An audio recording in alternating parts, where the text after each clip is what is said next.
It's Friday night and Ulster Rugby Live is back here on BBC Two. Will a new season bring some new optimism?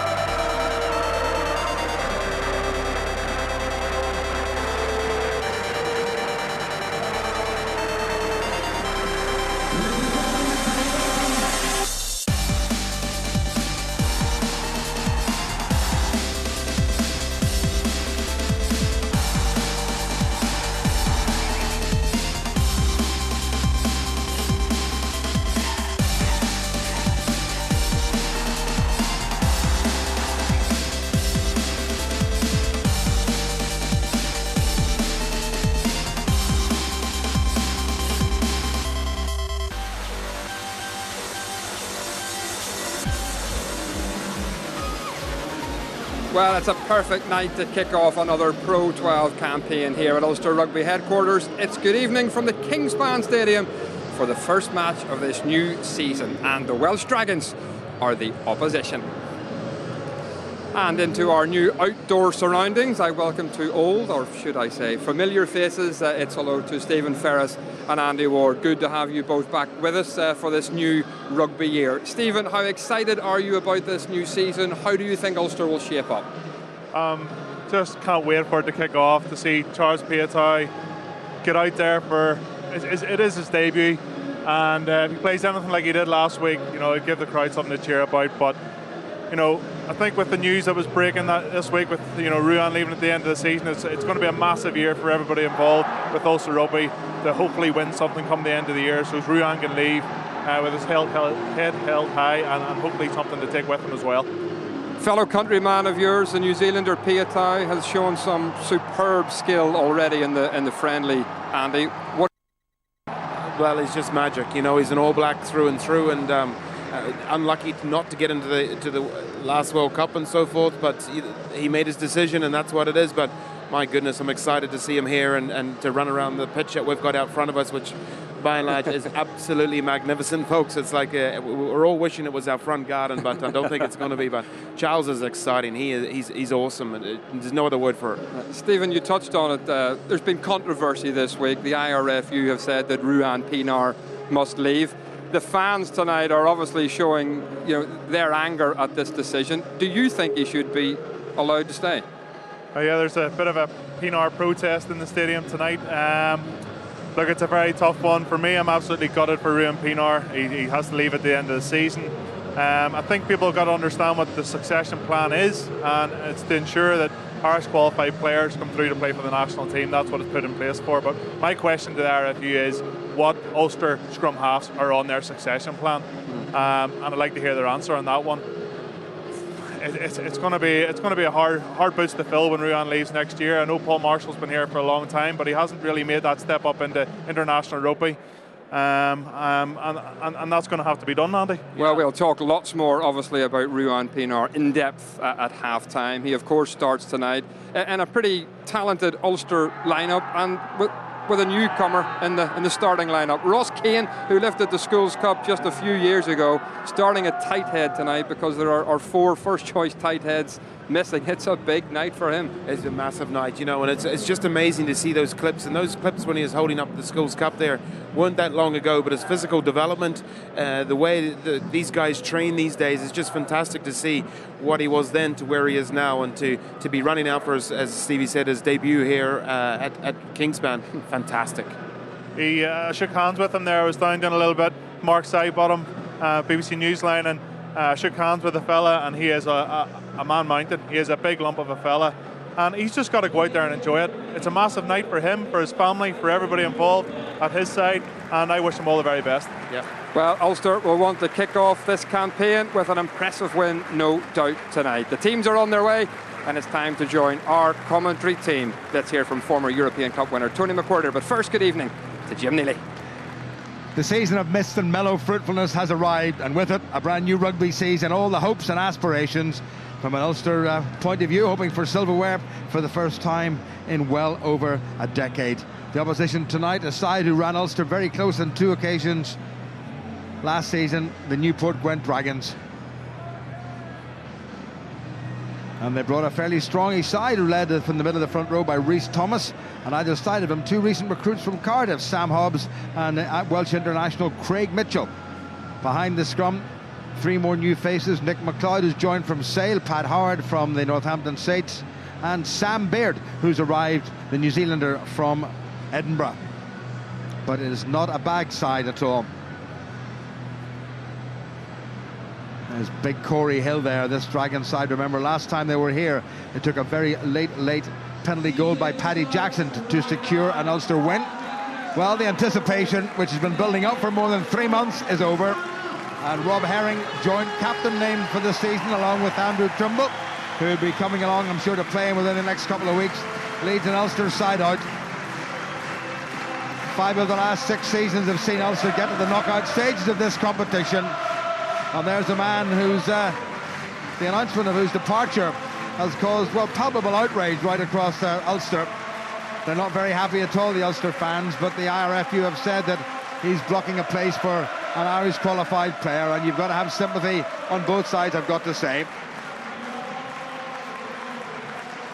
Well, Rob Herring leads the Ulster side, and has been mentioned, Ross Kane, a tight head prop, makes his debut, but plenty of experience with Franco van der Merwe in the second row. Sean Reedy back from Irish international duty, won his first cap in South Africa, and Roger Wilson there as well.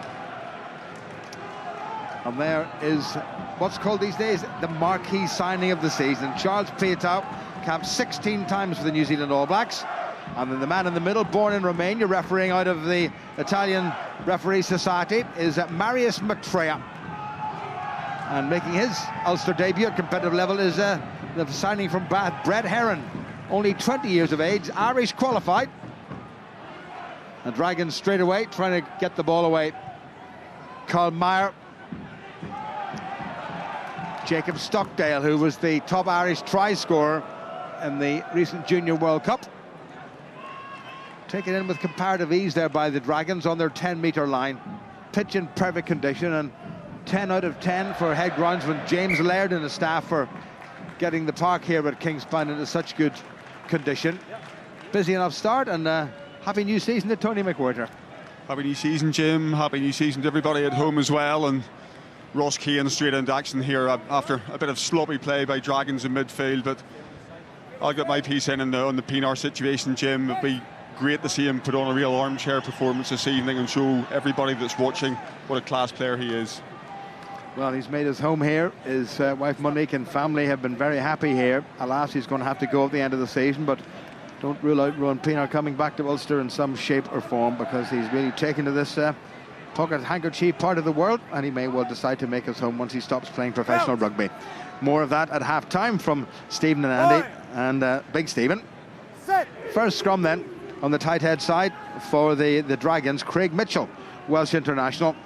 That's a solid enough looking Ulster scrum, so no doubts about Ross Kane scrummaging. What a good Ulster scrum that is on their own put-in. Pienaar, Craig Gilroy, last season's joint top try scorer. Pienaar gets it away with ease. Arnold, Stuart Olding, beautifully done to Stockdale. Got inside Carl Mayer. Lively start by the men in white. Callum Black, I think he knocked that backward. And the referee, I'm glad to say, agrees with me. Pienaar again. Stuart McCluskey will have a cut. More than a cut, a real bruising run. Good tackle by Ed Jackson. Clive Ross, preferred at number 6 to international Robbie Dyack. Arnold again. Rob Herring, captaining Ulster for the 16th time. 15 times he occupied that job last year. Olding again. Nice little delay, Arnold. Pass was just that little bit behind Jacob Stockdale, and again the referee saying it didn't go forward. Ulster riding their luck a wee bit. Big Pete Brown, who did so well at the end of last season and has started impressively. Ulster trying to put a bit of width in this. Now McCluskey, Roger Wilson,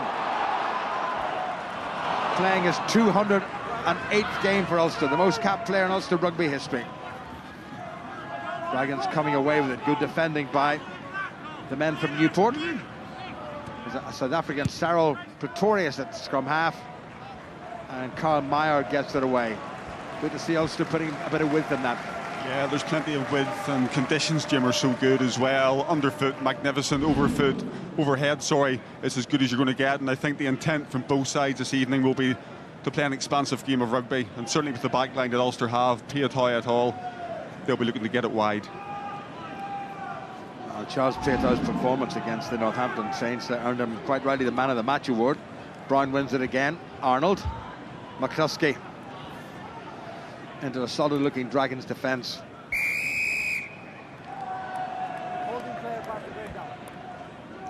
Also guilty of taking a Dragons player out at the breakdown. Roger Wilson, I think, the culprit.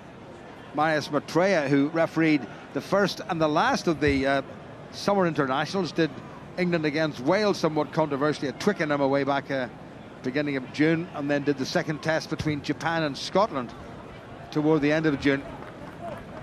The Dragons in Ulster territory the first time. Coming up to 4 minutes gone. That was well struck by Nick McLeod, Cardiff-born, some 33 years ago, joined from Sale, for whom he made over 150 appearances. 6 white, step. T. Rhys Thomas, former Welsh international. Taken in by Corey Hill. That's a well-organised line-out. Here come the Dragons. Pretorius. Good midfield Ulster defence, but the Dragons have it again.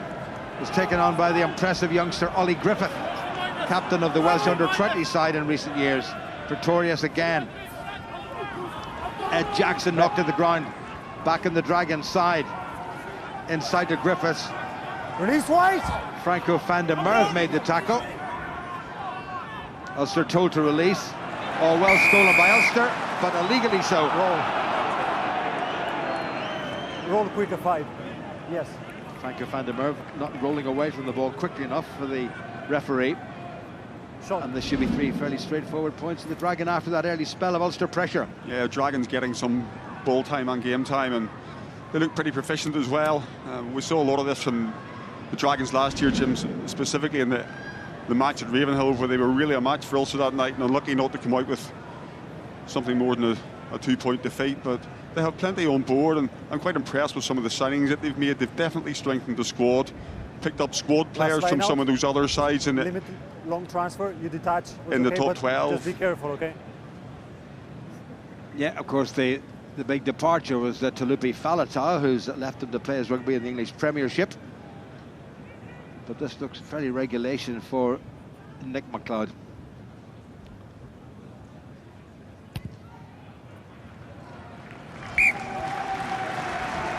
Up go the flags of the assistant referees, or the touch judges, as we say. Interesting, the Pro 12 league organisers have decided that not only will the referee be completely neutral, but one of what we used to call the touch judges will be neutral, and the television match official will be neutral.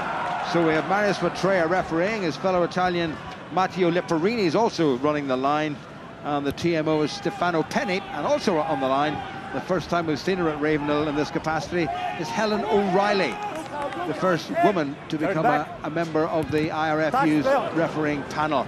That's come off an Ulster player, and that's hacked on. Now what's well away by Heron, or maybe not so well away by Heron. Jacob Stockdale will have to leg it back. Well used to playing in the full pack position. And that's a good clearance kick by Jacob Stockdale.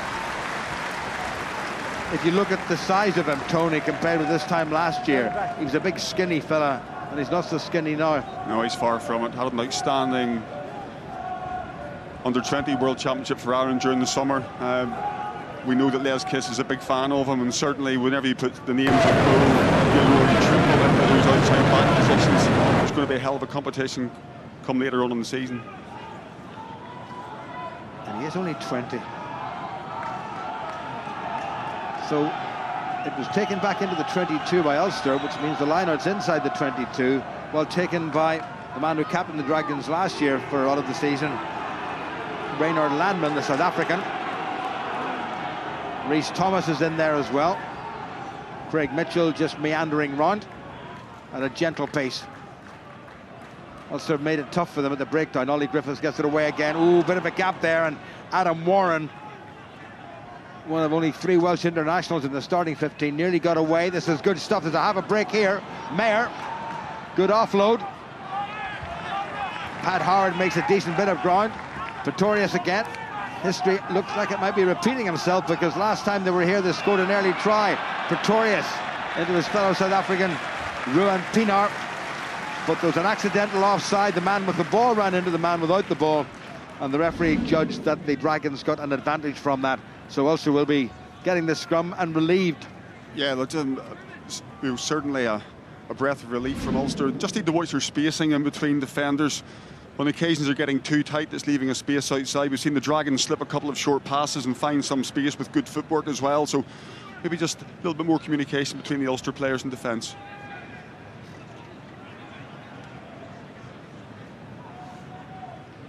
Not much between them. Ulster about 3 old pounds a man heavier than the opposition, but it's all about technique.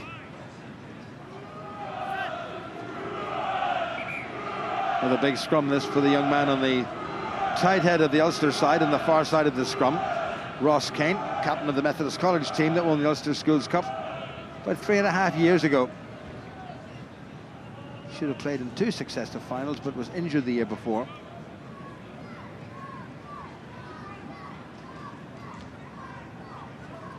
Perfect evening here at the Kingspan Stadium. Pitch in fantastic condition, as you'd expect for the start of the season, but it's as good, if not better, than I think I've ever seen it.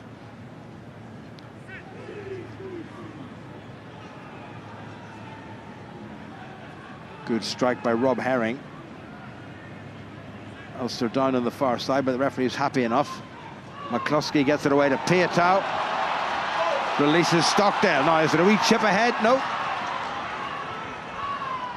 Good support by Stuart Olding. Hint of a wee knock forward there, but the touch judge on this side says it came off his leg. Franco van der Merwe. Dragons suspiciously offside in the middle of the park.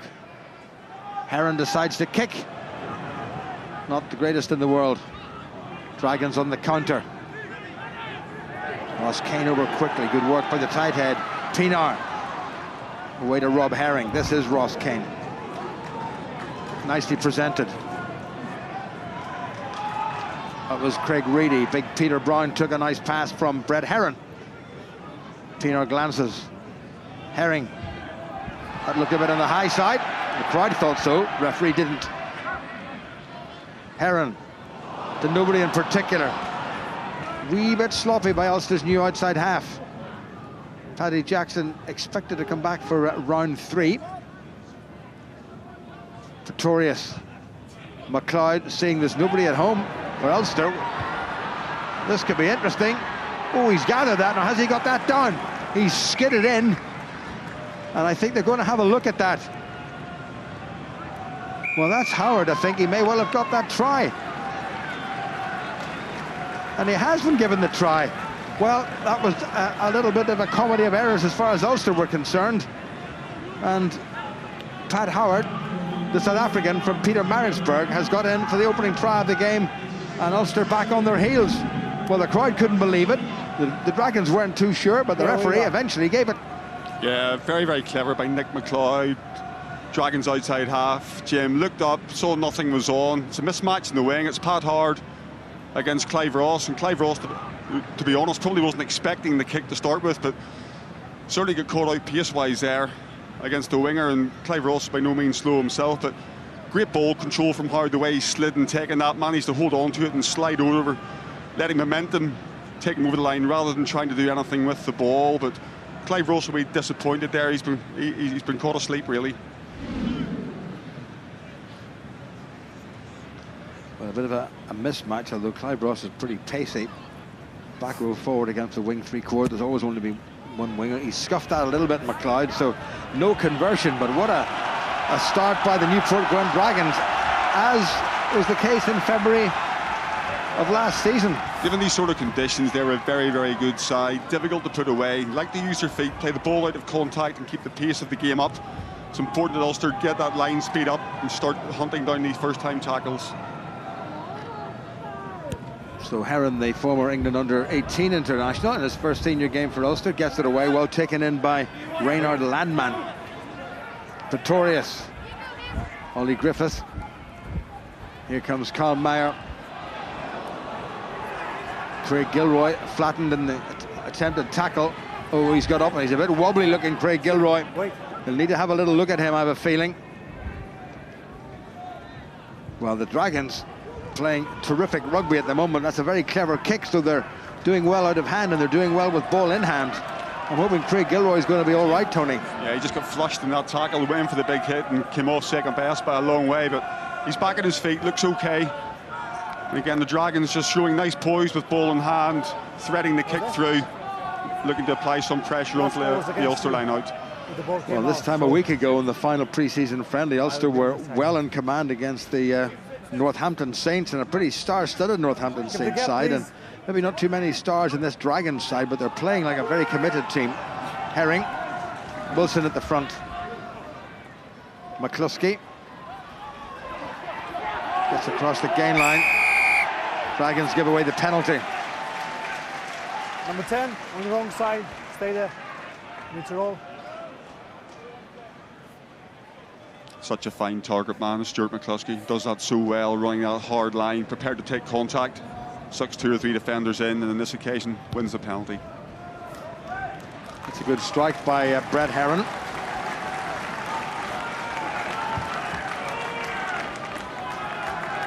Coming up to 15 minutes gone, and Ulster trailing by 8 points to 0. And this is a game that they cannot afford to lose here at headquarters. No, certainly it's been their downfall, Jim, over the last 2 or 3 seasons, losing early games. Inevitably that's cost them a top 2 position come the end of the season, which is pivotal, really. Ross wanted at the back of the line out. McCluskey has a go. Griffiths with the tackle. Pienaar. Van der Merwe.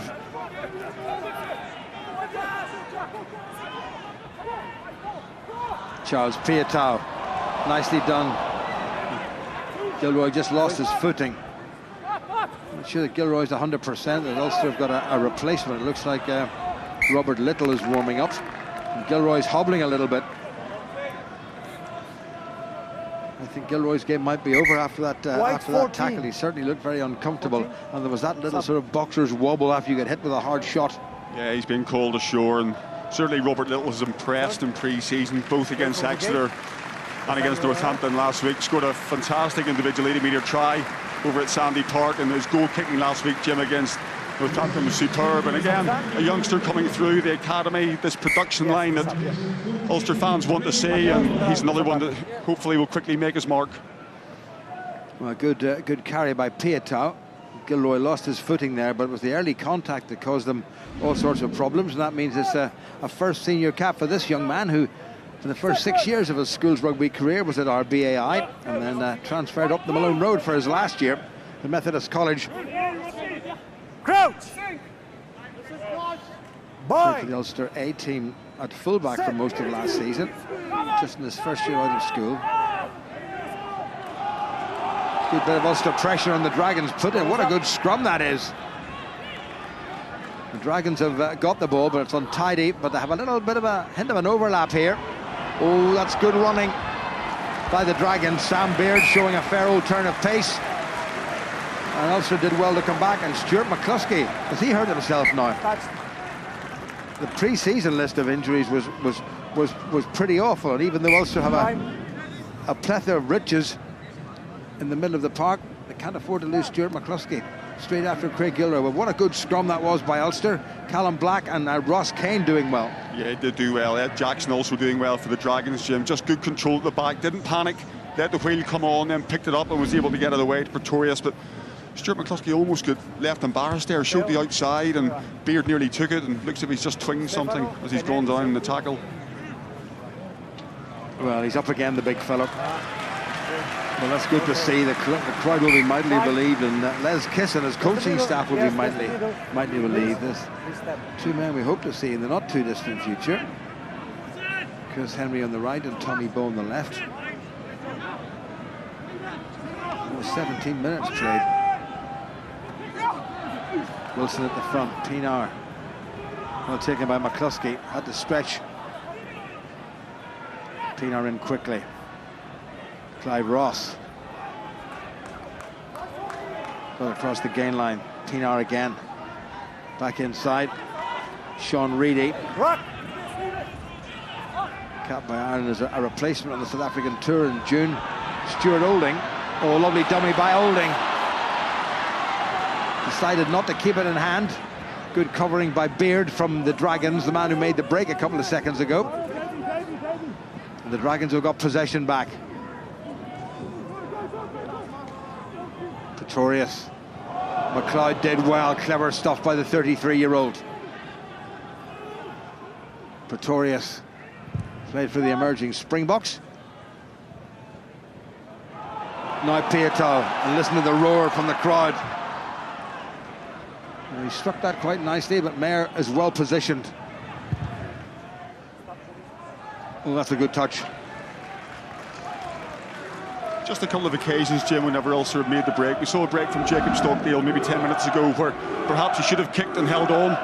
On this occasion, Stuart Olding with the show and go and the chip, and perhaps that was the option to actually draw the defender and play the pass and keep the ball in hand. Stuart Olding, who added a couple of caps to his name. Elsewhere, Leinster in Dublin, 7-0 up against Treviso, who are Ulster's opponents next week. That's a game you can see with us live on Saturday afternoon on BBC Northern Ireland. And the Ospreys already into their stride, 17-0 up against the other Italian side, the Zebra. Well taken by Pete Brown,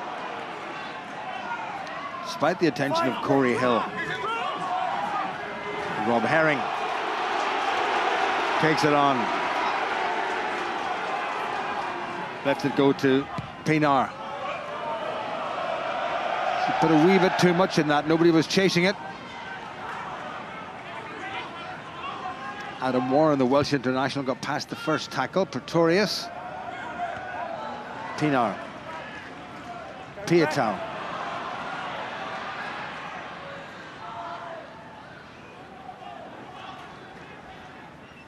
Pienaar again. Nice little offload by McCluskey. Now Stuart Olding.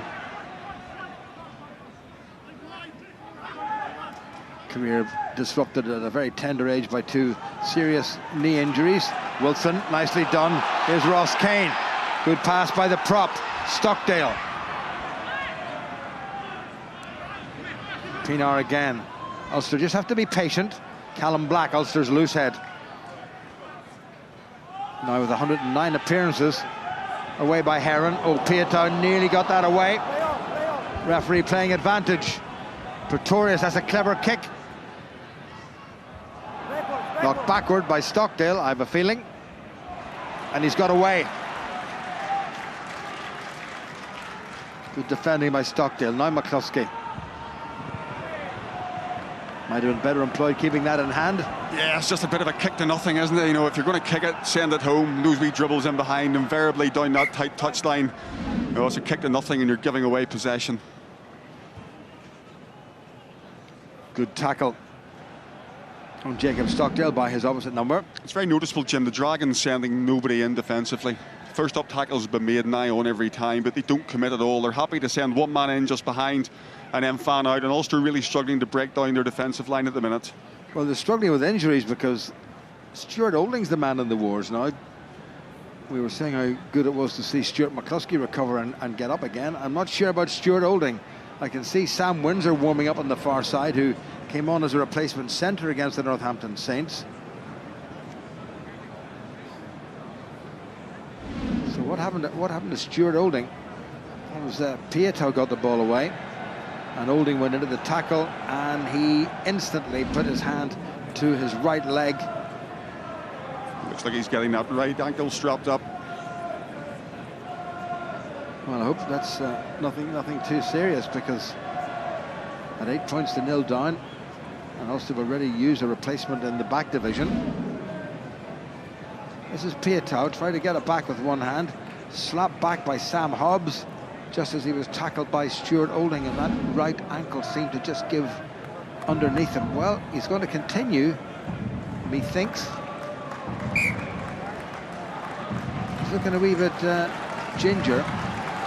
Remember, Jared Payne and Luke Marshall still to come back into the equation. So bravely, Stuart Olding has decided to continue. For how much longer? Well, we'll have to wait and see. First quarter of the game gone, and not the most auspicious start by Ulster. possession again going the way of a very spirited Dragons side. That looked slightly forward, but the referee happy. Rob Little in with the tackle. Pretorius busy stuffed by the Newport Gwent Dragons, the men from Newport. McLeod.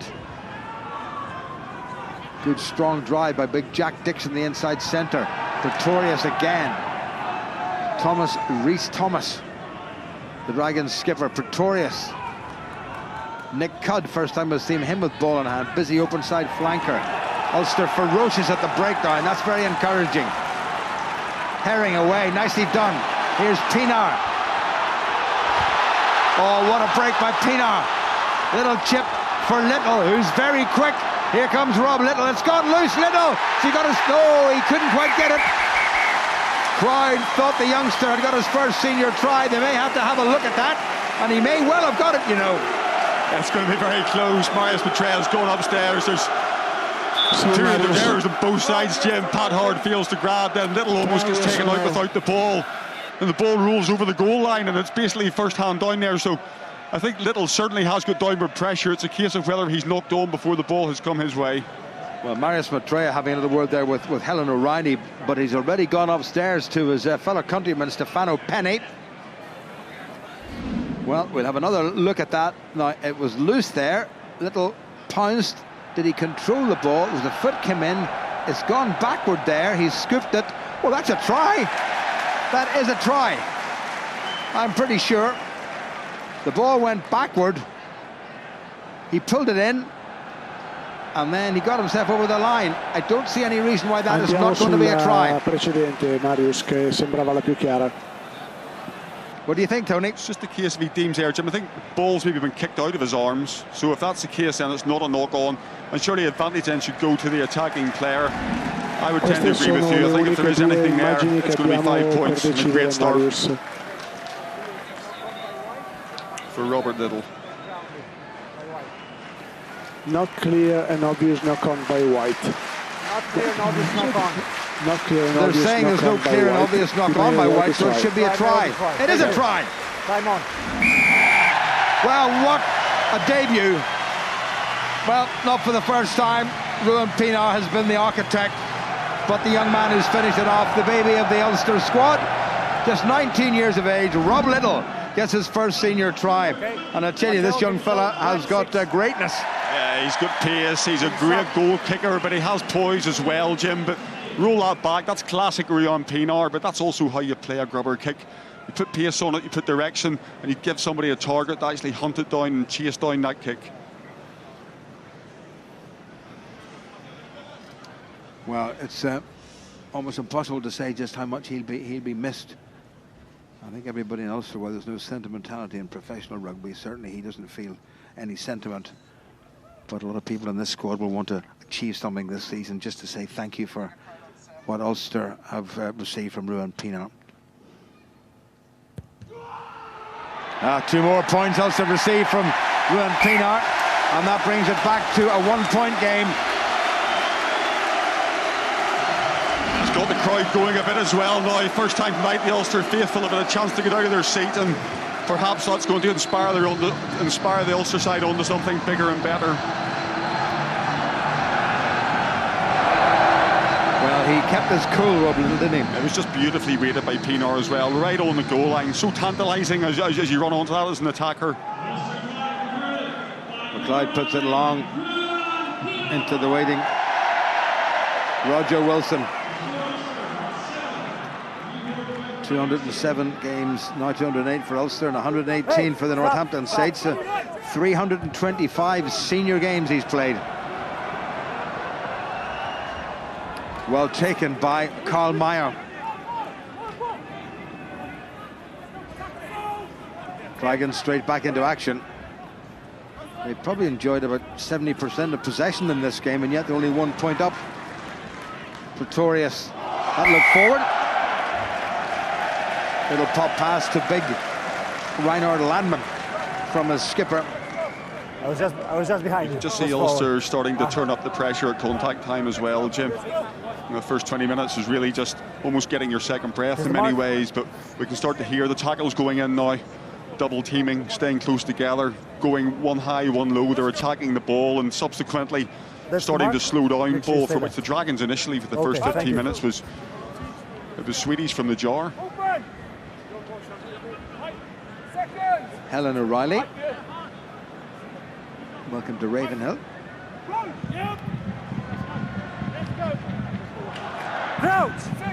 Callum Black on the Ulster loosehead side. Fine. Set.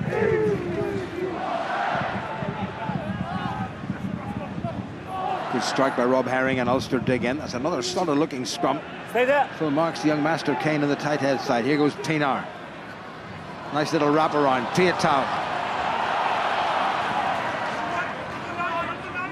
Pinar again. Roger Wilson. Good dip of the shoulder. Ulster inside the Dragons' 10-metre line. This is Callum Black. Good support by Kane, his fellow prop. Pinar gets it away. Brad Heron. Again, Pinar right at the hub of everything. Stuart Olding does well despite that heavily strapped leg, and away by his skipper. Pinar gets it away again. Sean Reedy. I think his first game of the season for Ulster. Piatau thought about the little offload, but sensibly held on to it under a bit of pressure. Referee's having a good look, but Ulster won it. Clive Ross. McCluskey dips that shoulder, just brushes off the tackle of Adam Warren. Wilson again, he's been busy. Don't hold him there. 8. Looking a bit more encouraging now for Ulster. Stuart Olding very nearly got through. Good hands. Well, Heron has done well with ball in hand. Good pressure now from the home side. The captain, Rob Herring, joint captain with Andrew Trimble for this season. Olding. Jacob Stockdale, that's not a bad kick. He's going to chase it himself. Can he gather? He can. He can score. And the two babies of the Ulster side, Rob Little and Jacob Stockdale, have now two terrifically well-taken tries. And if this is the future of Ulster rugby, well, they'll be pretty happy here at Kingspan. Yeah, certainly two outside backs coming through that academy channel that we've talked about. But again, from Stockdale, Ulster showed good poise and patience.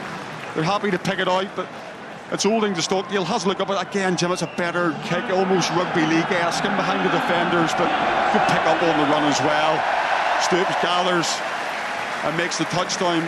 Good option, because really outside he had nothing there. Dragons were slow coming across on the inside cover. Stockdale read it tremendously. Well, I remember the first time I saw Jacob Stockdale playing for Wallace High School in a Schools Cup semi-final, and he was the man of the match by a distance, and I felt at the time this was somebody who would play for Ireland or even more, and I've no reason to change my mind. Yeah, well, as I said earlier, whenever you think about the riches that Ulster still have to come back in with Messrs Little and Stockdale in this sort of try-scoring form, is going to make selection really, really interesting. As we said before, they are babies.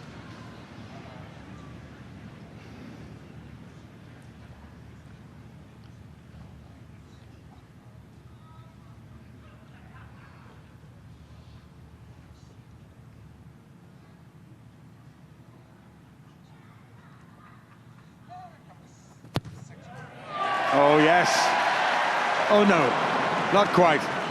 However, two tries in the space of 5 minutes have taken Ulster from 8-0 down to 12-8 up, and about 12 minutes of the first half remaining. Yeah, Ulster showing a lot more poise and patience, Jim, we've talked about there. Just happy to go through the phases. Very difficult to break sides down from first phase these days, and invariably it's multi-phase rugby that gets you the space and the mismatch, and then it's up to the team in possession to capitalise on that. McLeod long. Again, Wilson waits and collects.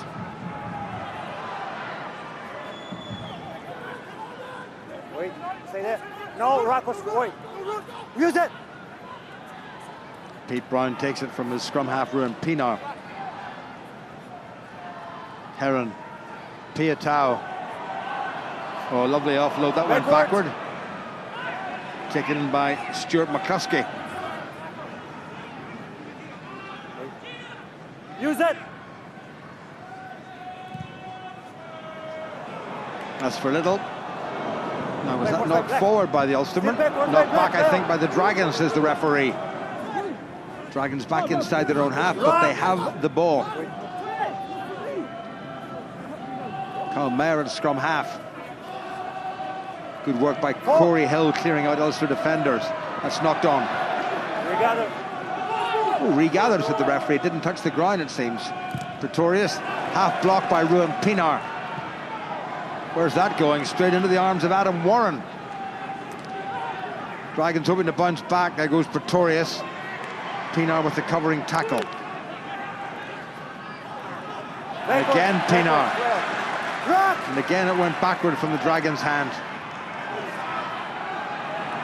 Sam Hobbs has taken the headband off. Penalty against the Dragons. Yeah, side entry in this occasion, and Marius Petraeus is very tight at the breakdown time. He lets you know where you stand, but if you're wrong, and it's penalty all day long. Nick Cudd, I think, was the man who got himself penalised. A bit of a stoppage there. Ross Kane seems to be in a bit of pain. He has scrummaged well so far, hasn't he? He has. Alan Clark very impressed with him. A product of the Ulster Academy gym again, and capped by Ulster at age group, but without actually making that breakthrough at age group international. But Alan Clark very impressed with him, and all he will want him to do tonight is really just to hold the corner, just to lock that tight head side out.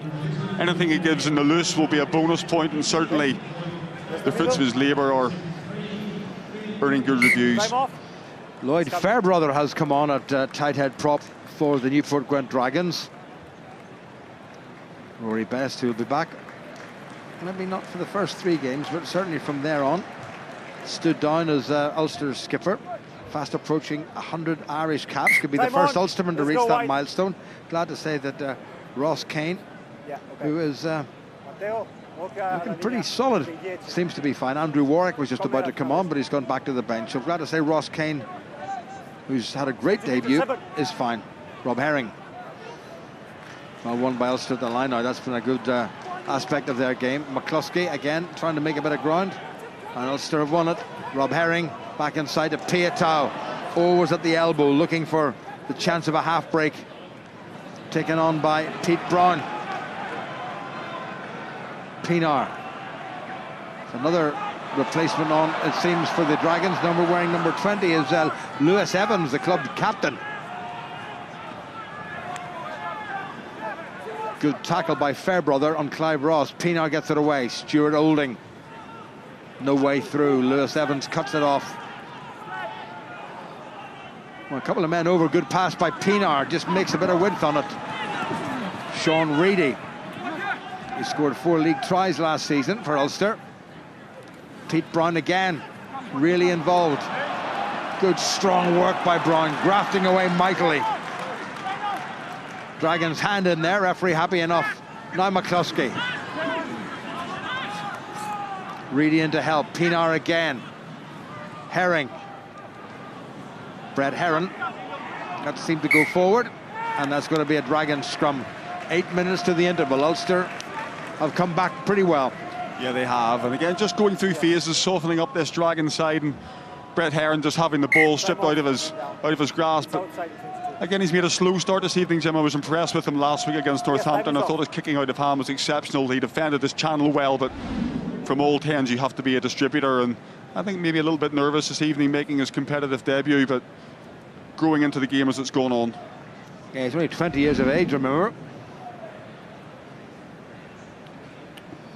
Had a spell with Bath, but with injury and one on the number of decent outside halves Bath had, he wasn't getting a lot of first team time. In fact, he never played for the first team. Had a little spell on loan with Rosalind Park. But he is Irish qualified, as Ulster have a player down injured at the moment.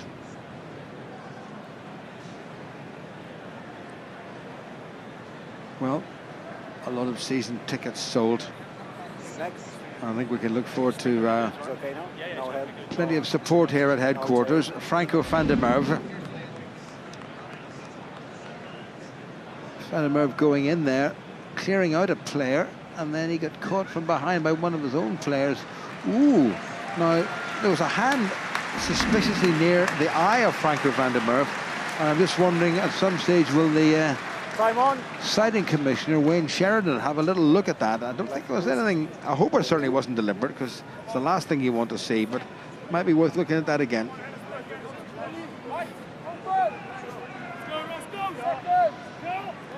Well, not a good evening for the two Italian sides who've been perennial table proper uppers.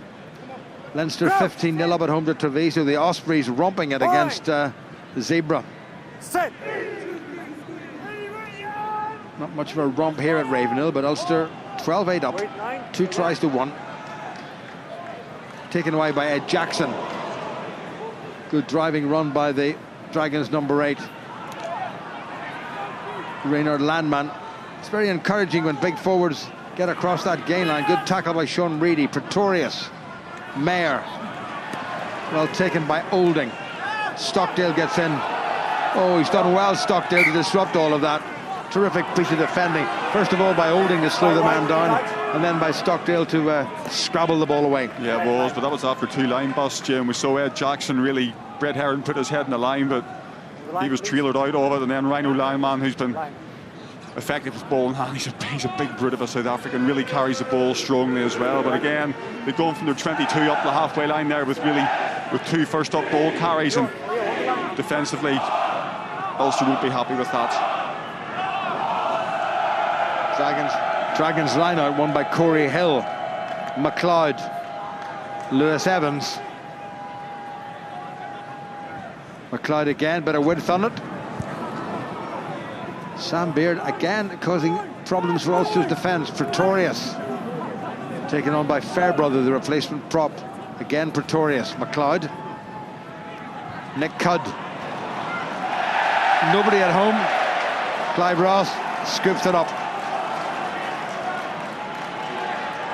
Well presented by Ulster. Heron. Pieta had to check. Well taken by Stuart Olding. Great strength, gets it away to Little. Good offload by the young man. Rob Herring, dummy by Ulster's captain. Tackled by his opposite number, Pienaar on the narrow side. Nicely done. Here's McCluskey. Ulster looking for another try before the interval. Penalty to Ulster. Pienaar takes it quickly. Gets it to Pietau. Hauled down 5 metres short. What a debut it would be for him. Ross Kane, even more so for this fella. Pienaar again. Nicely done. Pete Brown, he's got Stockdale outside him. Couldn't get it away, but he's still going, Pete Brown. Great leg drive by Ulster's second row forward. Pienaar. Brett Herron. Still there for the men in white. There's a Dragon's paw in there. And Ulster penalised at the breakdown.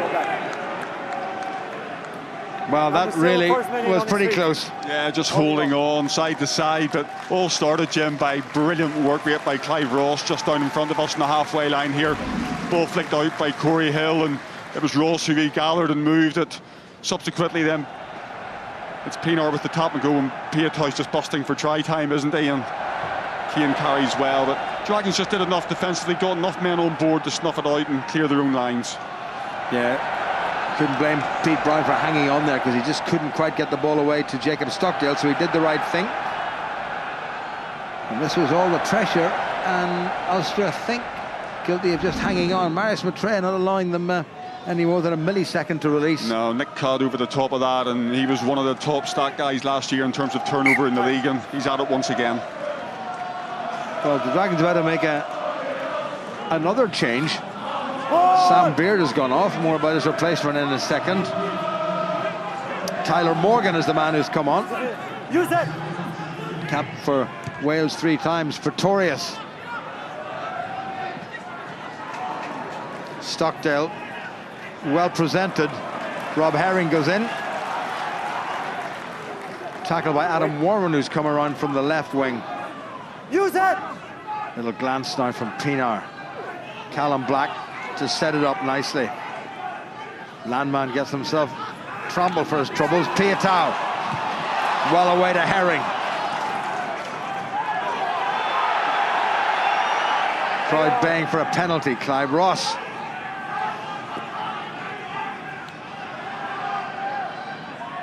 Pienaar again.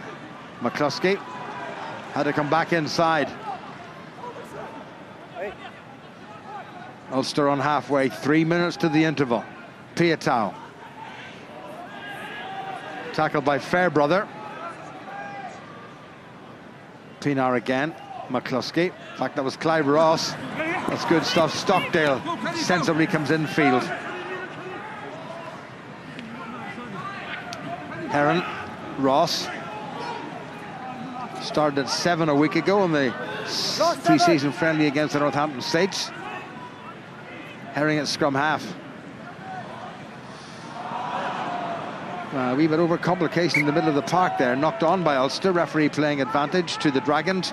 And none comes, so the Dragons will get the scrummage. Yeah, Brett Heron just trying to force that whenever it maybe wasn't on. But Clive Ross, an interesting one, Jim. Ulster management have gone for basically 2 open sides this evening. And certainly it's worked off as the game was going on. Clive Ross in particular has been very prominent, maybe slightly more match fit and season fit than Sean Reedy after his layoff from being away with the Irish squad during the summer, but Ross has been very impressive. Ross Kane in the wars again. I think there's maybe a slight shoulder injury, and that's the last thing Ulster need in terms of tight head props, because for number 3 white. VN Herbst is going to be out for a few months. Ricky Lutton mightn't be too far away. Johnny Simpson's injured. Rodney Ayew, the Irish international, has got a problem with concussion. So Ross Kane, after a decent opening half of competitive rugby for Ulster, walks off in the company of the great former Ulster skipper David Irwin, and on comes Andrew Warwick, equally happy at loose head, equally happy at tight head. Doesn't give much away, doesn't say very much, but gets on with it. He just gets the job done, but that's heartbreaking for young Ross Kane. He's had a good 40 minutes, and he can be well proud of what he's done, but one would hope that he's back in action next week, because as you said, Ulster really thinning the ground with specifically tight head forwards. So Andrew Warwick is on and will play tight head. So Ulster with one fit prop at the moment, and that's Kyle McCall who's on the bench. Up against Callum Black is Lloyd Fairbrother, the 24-year-old. Had a spell with the Exeter Chiefs before coming to the Dragons. Not sure what Cyril Pretorius was doing there. He ran round to the back of the scrum and then remembered that he still had the ball in his hand. You're supposed to put it in, Cyril. He's playing for the free kick, was he, Jim? I think so. He's a wily old campaigner, and he really pulls all the strings for this Dragons side. Yeah. Very, very, very talented individual. It's maybe just as well that Bryn Cunningham signed Perry Kashvili, the Georgian tight head, Jim, because Ulster may need him in Italy next weekend. Yes, Anton Perkashvili has been signed until just before Christmas on a short-term contract. That's not a bad Ulster scrum. Jackson gets it to Pretorius. Dragons looking for something before half-time, but they've lost possession. And they've regained it through the fullback, Carl Meyer. Pretorius, another South African. Landman, another one. Penalty to Ulster. Now, I don't think there's time for a line-out, certainly according to our clock. We have played the 40 minutes of this first half, but that's going to be down to the TMO. Oh, it is. There is going to be time for the line-out. Well, that's good. Ulster will be happy with that. Yeah, they asked a question. Ruan Pienaar asked the referee, and the referee said, yep, you've time. Well, what a good kick from Brett Heron. His kick in the touch has been exemplary.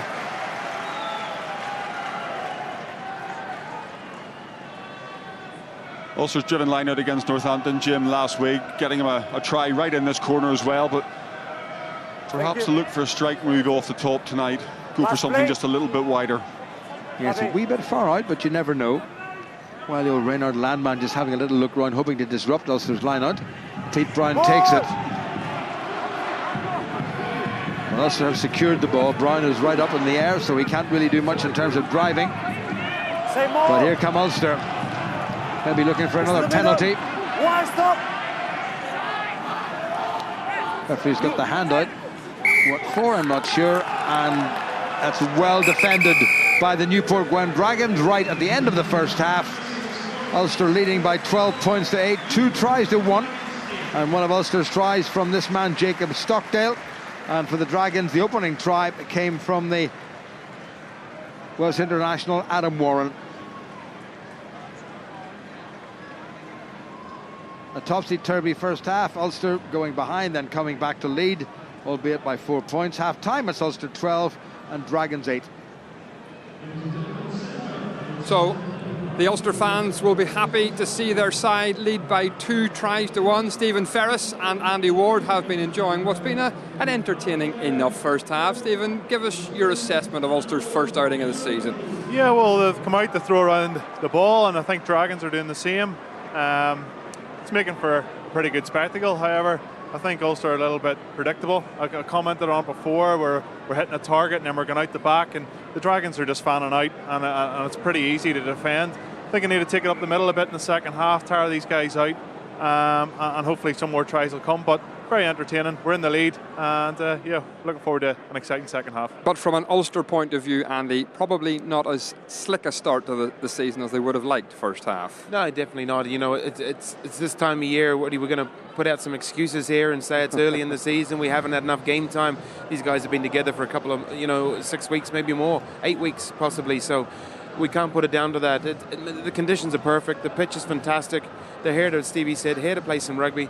The Dragons are here. The defence is very, very well organised. They're flat. They're committed. I think Tony alluded to it in the commentary there, in terms of, they're not putting anybody in a defensive ruck or anything like that. So Stevie's quite right. Let's suck them in a little bit, pick and go through the middle, pull them back in, and then the gaps will appear on the outside. At the minute, we're a little predictable, trying to flash it to the outside channels too early, too soon. So and the Dragons obviously took their opportunity for the first score from an Ulster mistake, Stephen.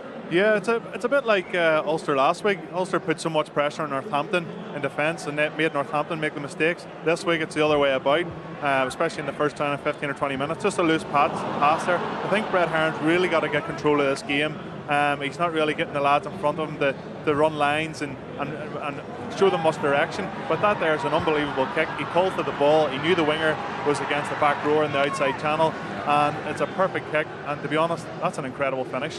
Great vision, wasn't it? Fantastic. I mean, it was well organised. I don't think we're going to go back to it, but back in that clip, you could see the out half. He was actually announcing to his winger, this is what's happening. The number 8 ball came, the number 8 dropped to his feet and got out of the way, and was pinpoint accuracy, and that's perfect. To spot that mismatch early doors was fantastic and well executed. As you would expect tonight, every time Ruan Pinar gets the ball, the crowd comes alive. Yeah. As we've seen already, they have expressed their anger at Ruan Pinar being forced to leave by the Irish Rugby Football Union. And they were thrilled to see this break coming up, Stephen. Yeah, it's good pressure there at the breakdown, bit of counter-rucking from the lads. They get the ball turnover straight away. What do you always say when you get a turnover? A couple of passes. But there's Ruan. He's coming from deep. He's not flat in the line. He comes at deep, right foot step, puts a lovely kick in. And a wee bit fortuitous here maybe, but you've got to take your luck, and it's a good finish by Rob Little, who's been on fire this last couple of weeks. Yeah, a young player obviously took his try very well. As for Ruan Pinar, Ruan just does what he has been doing over the last 6 years. Oh, goodness knows how many times we've actually alluded to him as being the Rolls Royce of scrum half play in the Northern Hemisphere, and it's just phenomenal. And there he goes yet again early in the season. He's looking fresh, he's looking fantastic, he's really well conditioned, and it's just tremendous, and to see him, he's got a beautiful sidestep, and his awareness at all times in any game that I've watched him in is absolutely fantastic. He knew the kick was there, he created the space with a lovely sidestep, showed a bit of gas and put a perfect kick through. In defence and attack, Piatau has been impressive, and certainly it helped lead the Ulster second try. Yeah, he is. Myself and Andy have been talking about every time somebody gets the ball, he's just on their outside shoulder looking for that offload, and that's what New Zealand rugby's all about. But he's there at the right time. He's really good at the breakdown and defence. Me and you were commentating on it earlier. He's just always there, right place at the right time. His physicality's big too. He loves it when he's getting in a close quarter situation. He almost accelerates in that last step to shrug that last person off, to free the hands to get it going. So this is a great execution from the young man here. It's just class. I think Stockdale's had a great game playing out in the wing, and Jim said as well in the commentary that he looks a bit bigger. He definitely looks a bit bigger than he did last year. He's got pace to burn, and hopefully he can continue on with a good second half. He certainly looks more confident this year. I think what he got last year just inspired himself more than anybody, is that he inspired himself and given himself that little belief, I can compete. So he's gone away, he's worked hard, he's looking a little bigger, a bit more stronger, come back with that confidence. He's looking a better player already. So in offence, Ulster have looked sharp. Yeah. Is the defensive part of the game somewhere that they need to sharpen up? When you take a look at the Dragons, their exit strategy, which has been going well for them. Well, Ulster have looked sharp, but they haven't looked penetrating really, and maybe they need to take a leaf out of the Dragons book here. It's a great carry by the number 8, gets over the gain line, pick and go through the middle. But that's 40 yards from a red zone exit play. You know, Ulster need to be doing that kind of work, except in the green zone, and sucking in the players, and then giving the space to the likes of Charles Payton, because we haven't seen Charles in that much space in the outside channels. That was bad defence from that scrum as well, Stevie, in fairness. You know, the back row were very slow getting there, and I'm sure the number 8 went. You wouldn't have made that mistake back in your day. No chance. I would have been offside for a mile. But listen, the number 8's eyes lit up when he saw the little out half there, and that's exactly what you do on the training pitch. You want to get outside the back row, get at the backs, sucking them in, creating the space. Then all your big forwards are coming onto that ball. Yeah. So those next 4 or 5 tackles are dangerous tackles to be made, because there's big guys at pace, ball in hand. We'll pause there for a moment and we'll come back to chat a lot more about the departure of Ruan Pienaar at the end of the season. But the man responsible for trying to keep him at Ulster was the operations manager, Bryn Cunningham, and he's talking to Gavin pitchside. Stephen, thank you. Bryn, obviously the big story this week, Ruan Pienaar. What kind of lengths did you go to keep him here? I know you wanted him to stay. Well, I think we went to every length possible, obviously. We felt there were a lot of good reasons as to why he should stay. And obviously Ruan made it very clear he was desperate to stay. Him and his family have really settled here over the last number of years, and it would have been great to have him finish his career here, obviously. But listen, these are negotiations you have, and there'll be more of them, I'm sure. And sometimes they go your way, sometimes they don't. Huge frustration, obviously. But we've got to move on from it. There's no point dwelling on it at this stage. He's a massive fan's favourite, and hopefully it'll inspire him and the rest of the team to produce something pretty special this season. Do you see where the RFU are coming from? Well, obviously, I'm going to have a biased approach to it, of course. Listen, every individual decision is different. Every player is different. Every reason is different. I don't think you can put a blanket approach to retaining players and foreign players. There'll always be extenuating circumstances as to why you might keep a guy. So certainly I felt that, you know, we obviously felt here there were good reasons for that, but there are a few of their reasons, and we have to respect that. We have no other option but to respect that. They've got a job to do, and we just have to move on. We deal with the RFU obviously on a very regular basis, and quite often on decisions on a daily basis. So it's important that we move on to the next thing. As I said, there'll be plenty more discussions, I'm sure, on other players and recruitment and retention and national contracts and all sorts of things. And as I say, we've got to have a good working relationship. As far as I'm concerned, it is. The Ruan issue comes at the end of the year. The more immediate issue is at tight head prop. When is your Georgian tight head arriving? I was tempted to strip off myself there. I think we're down to number 6. Number 6 now. Yeah, obviously just waiting on a bit of paperwork, visas. We've managed to push through a few things a bit quicker than what we anticipated. Possibility let it be in for next week, prior to the Treviso game. If not, it's fully expect the following week. These things don't obviously happen very quickly. So yeah, we're hopeful that he's going to come in and provide us with extra cover. Let's talk positive. 2 decent tries in the first half, and Charles Payton lifting this crowd.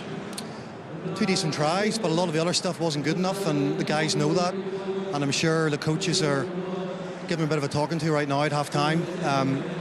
Just a lot of it just boils down to intensity, and I just don't feel that our intensity was good enough at the start of the game. They know that. And we know as a team, whenever we lift it, whenever we play at a high tempo, whenever we have guys, you know, running onto the ball at pace, we're a very, very dangerous team, and we're tough to contain. We showed that at times, and we showed we can break the line. We just got to finish him off then, and not be clinical in that last 5 or 10, because too often then we either took a poor decision or we try to rush things and turn over ball. Brent, thanks for your time. Well, a very frank assessment from Bryn Cunningham on Ulster's performance tonight. On the Ruan Pienaar issue, very diplomatic, obviously very frustrated, and it's obvious that he doesn't agree with the IRFU stance. For all the fans watching out there, Stephen, can you explain why the decision of the IRFU performance director, David Nusafora, he has had the final say and said Ruan Pienaar cannot stay? Yeah, look, I could probably speak from a supporter's point of view, and don't really sit on the fence as much, but the succession plan has been put in place by the IRFU because they want homegrown talent to go on and play for the national team. And when there's a foreign scrum half that's been here for 6 or 7 years, and Ulster haven't really produced anybody that's tried to get in for that number 9 Irish jersey, then that has to be looked at. So that's what the RFU are doing. The RFU are looking at going, right, Ulster have 4 foreign spots. Where best can they utilise those 4 foreign spots? And they believe number 9 isn't one of them. For me, I think he's brought on Paddy Jackson's game, leaps and bounds, Stuart Olding's game, leaps and bounds, and he's going to be a massive loss to this Ulster team. However, Bryn touched on it. They just got to, it's done now, and they got to move on, and they got to try and win something come the end of the season. I mean, he's been a fantastic player, as we can see, for Ulster, Andy, during his 6 years from scoring on his debut. What do you make of this decision that he's not allowed to stay? You know what? I just I'm out there a wee bit on it, and had he been in Leinster, would he been allowed to have been staying? Do you know what I mean? That's the way I look at it. I mean, it's Ulster up here. We're sort of out on a limb a wee bit sometimes, and I just find it, as Stevie rightly said, yes, we don't. But look, if we look through, no disrespect to a lot of the scrum halves, potentially maybe in the academy and stuff, are they ready to step up to the mark? Well, if they are, they should be there now. That's my attitude. If you're good enough, you're old enough. But my thing with Stevie, what Ruan has done is that he's brought on so many players. Paddy Jackson's probably, in my mind, 2 years ahead of probably where he should have been due to Ruan. There's other players, there's forwards, there's back row players who he's brought on because he creates space, he's got time on his hands, and that's just pure class. So, and his goal kicking ability, there's Paddy and these guys are probably learning from him on that front as well. So perhaps, are you looking through it at rose-tinted glasses? Why haven't Ulster produced another scrum half when he's been here then? Well, I think about Ruan. Ruan just plays most weeks. He's been fairly lucky with injuries, but Paul Marshall's been knocking on the door for, he's been here, 10, 11 years playing a professional game, but he's never quite made that step into international rugby. Is he going to make that step up to international rugby at the age of 31? Well, he's not going to this season because Ruan Pienaar is going to be playing every game. If Ruan was here the following year, he's not going to do that either. So yes, I can see from an RFU point of view the reason for this succession plan. However, with my Ulster hat on, I would love to see him stay on. And I suppose we must remember that Ruan Pienaar turned down a massive money offer to go to Toulon a couple of years ago and showed loyalty to stay here in Northern Ireland. Oh, very much so. Listen, he loves it here. Who doesn't? I'm here. I came for 6 months. I'm here 23 years. It's not a bad place, to part of the world to live, and his family's settled, he's settled. It's a shame. Ulster finished this game off. Second half, you confident? Yeah, Bryn touched on it. They've got to cut out the 50-50 passes, keep retention, and go through the phases, and hopefully they can break this Dragon side down in the last 20 minutes. Okay, Stephen, Andy, thanks a lot. Back to Tony and Jim. Well, there with the specs on, a very interested spectator, very knowledgeable spectators. One Trevor Maxwell Ringland of Larne Grammar School, Queen's University, Ulster, Ireland, and the British and Irish Lions. What a player he was, and in tandem with that great little fellow on the other wing, Keith Crossan. They were a twin strike force for Ulster 20 odd years ago. But now it's a question of Ulster, can they build on this lead, albeit a slender one? And Roger Wilson takes it in. Another replacement. The Dragons, number 19 is on, Nick Crosswell, it seems. So they've made 4 replacements. Evans is on, Fairbrother's on, Tyler Morgan's on, and now Crosswell is on. Stuart Olding in the outside half position. Decent kick. Dragons trying to keep it alive. This is Carl Mayer. Ulster just standing off him a little bit, and he got across that gain line when he probably shouldn't. Ulster's first up tackling just not as crisp as I'm sure Joe Barakat would like. And they've given the ball back to the Dragons, who will be more than happy with that. Here they come again, taken on by Evans, the back row forward replacement, the club captain. Ulster battling at the breakdown. Referee had the hand out for the penalty there, but he's playing advantage to the Dragons. And again, Heron just not quite making that first tackle. McLeod gets it away. This is nice stuff by the Dragons. What a good start by them. Big Jack Dixon, the inside centre, gets it away to Hobbs. Taken on by Cresswell, the replacement second row forward. Lively start by the men from Newport. Good tackle by Roger Wilson. Referee decides advantage is over. Spill forward. Pienaar. The Piatow. Spotted a bit of space. What a clever kick by Charles Piatow. All the way back inside is 22. Well, not quite. Mayer takes it. Good chasing by Ulster. Big tackle by the abrasive Piatow. Use it. And again, Dragons have got the ball. Up top. Just trying to steady the ship and set things up. And Pretorius thought about the kick. Dixon decided to have a go himself. Runs into Pete Brown.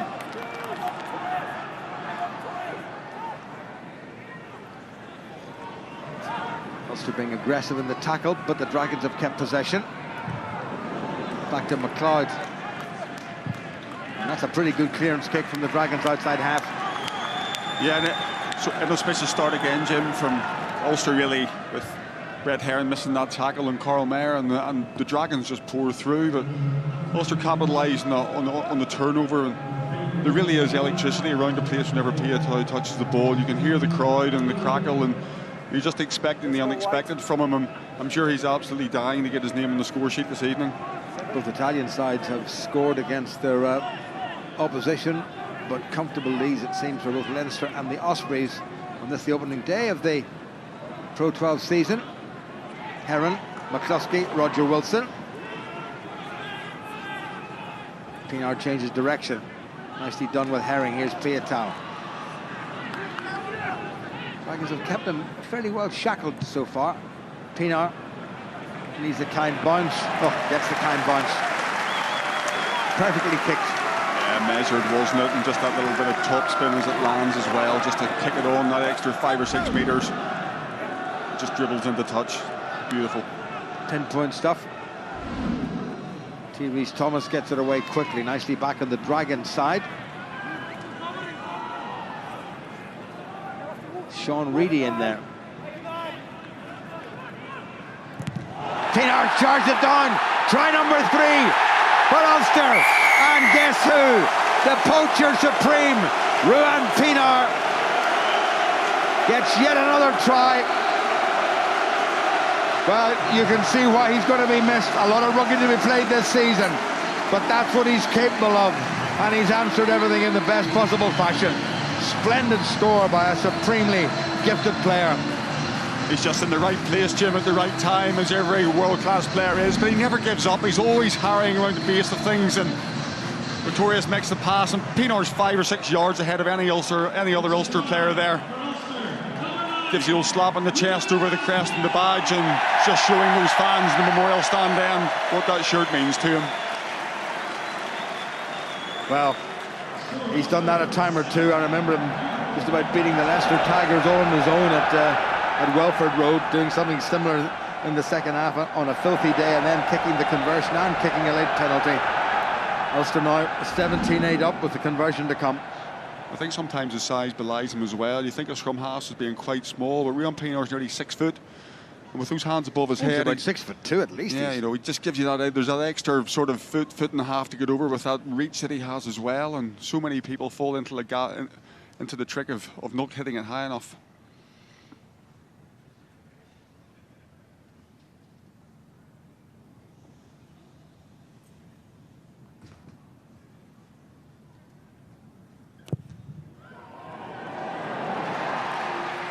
Well, he hasn't added a conversion.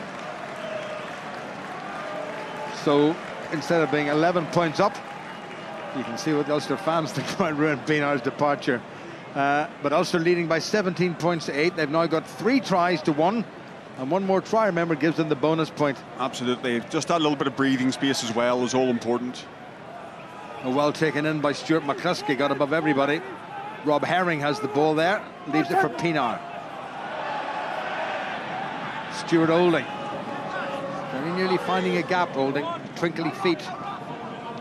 Pienaar looking for a runner. No, stay here. Directing operations as always. He may shape up to kick. He is shaving up to kick. Has he put enough on that? That's a very good kick by Pienaar. Well taken though by the Dragons. On the far side, Pat Howard. Pretorius gets it away.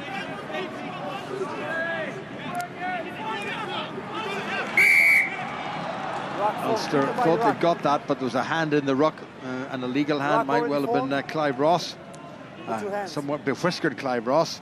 And the Dragons will get the chance to go into Ulster territory. Again, Ulster's error count a wee bit higher than I'm sure the coaching staff would like, Tony. Yeah, it is. Just whenever that's set up, we see Clive Ross make the tackle. I think it's Rob Herring, Jim, just comes through.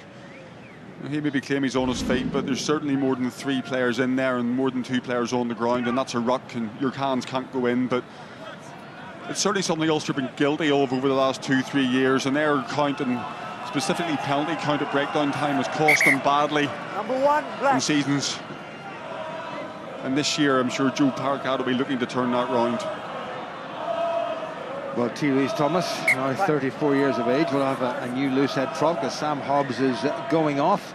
And Tom Davis will be making his debut for the Dragons, is coming on. Ulster well challenged. Terrific take there by big Franco van der Merwe.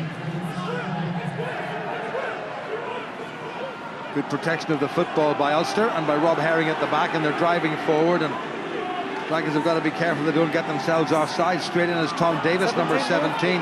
That's a good forward drive by the men in white. Marius Matre is having a good look at the Dragons, where they are. Pienaar kicks. He's kept that right down the touchline, but well taken in by the Dragons. Carl Meyer very nearly got away. And he spilled it forward. If Ulster retrieved it, it's just knocked on in the tackle by Ulster.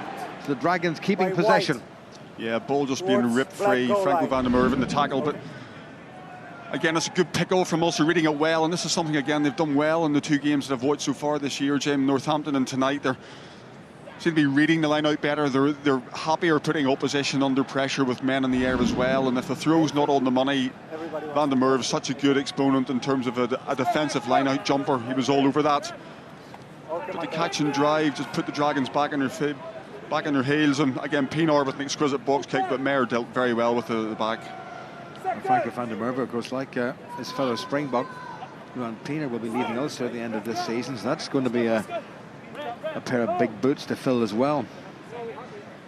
Very much so, and again, boys, is there extension this year for Van der Merwe to keep him here, gap, okay? given the experience that he can bring, and also the way he's played. Again, he's been a stalwart and an able replacement for Johan Muller after the 3 seasons that he played. It's Helen O'Reilly in her first official job here at the Kingspan Stadium, running the line. Crouch! Bind! Set! Wait. It's not quite steady. And by Pretorius. Changes his mind about the narrow side. Heron again, not quite bringing his man to ground.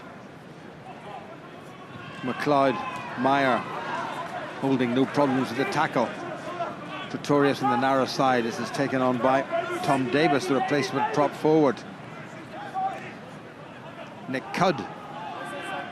Well tackled by Ulster's defence. Good work by Roger Wilson. Reedy at the breakdown. End of an overlap here. That's nicely done, but it's gone loose. Play on, says the referee. Knock on, and then the initial knock forward was by the Dragons, I believe, and Ulster should get the put into the scrummage. 10 minutes played in the second half. Ruan Pienaar's try, putting Ulster 17-8 up. 3 tries to 1 at the moment. I always love the optimism of Ulster fans. You bump into them before the game and they say, are we going to get the bonus point tonight? And I say, let's just get the win first.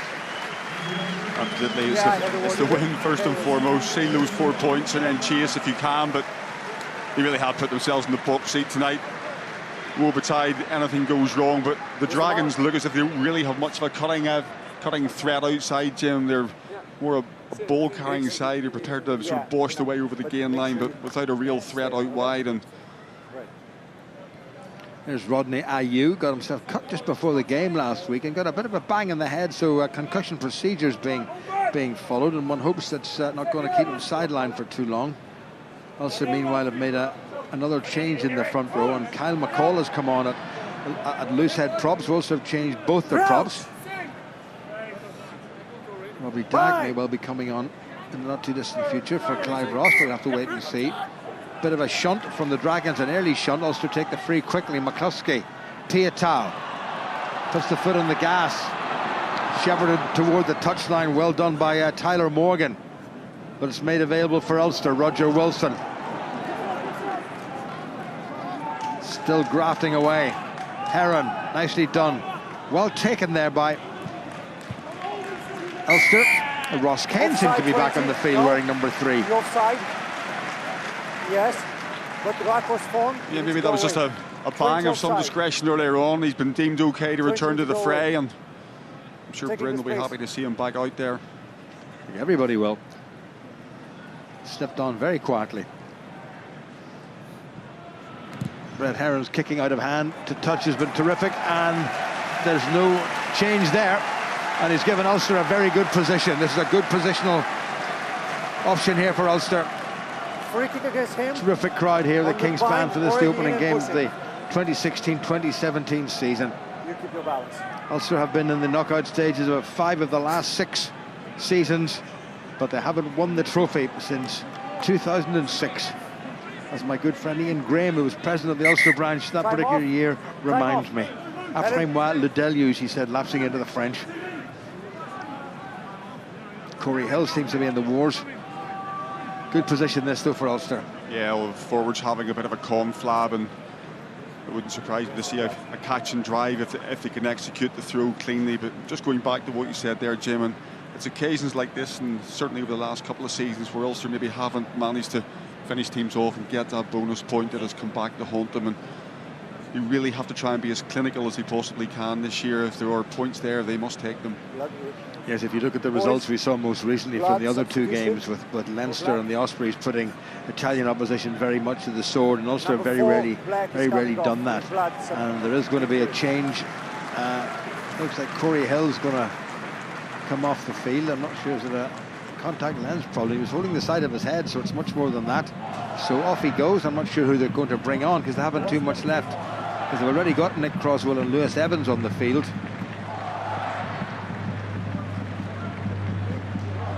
I think they're going to have to bring on the replacement hooker, Rhys Buckley.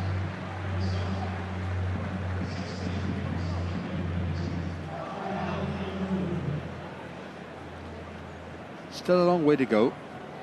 We'll just give him time to... Bit of a cut Hill has got, so Buckley will come on, albeit temporarily. So one of the main line-out men for the Dragons is gone. Ulster will have to try to capitalise here. Bob Herring has to get the throw right first of all, and he does. Good take by Brown, and in go Ulster. Dragons take it to the ground, and Ulster running into their own man, it would seem, and give away the scrummage. That was not terribly cleverly done. Yeah, a combination of sloppy by Ulster, but also good from the Dragons. Brown takes it to ground, Dragons stand off, the transfer comes in, and then the Dragons come in, and because the ball has been slipped to the back, it's deemed by the referee that they don't have a fair chance of getting at the ball, and that's another good decision by Marius Maitreya. Cleverly organised by the Dragons and by their skipper, T. Rhys Thomas. 27 times capped for Wales, the man in the middle of the Dragons' front row. Had many years with Cardiff and then a season with Wasps. It's a tactic that Ulster are going to have to learn to deal with this year, Jim, because their driving line out has been so proficient. Teams will use that tactic against them. Solid enough looking Dragon scrum, and away they come with it. Reedy in quickly. Penalty against the Dragons. Number 19. A little bit of crossing there, I think, and illegally taken out an Ulster attacker.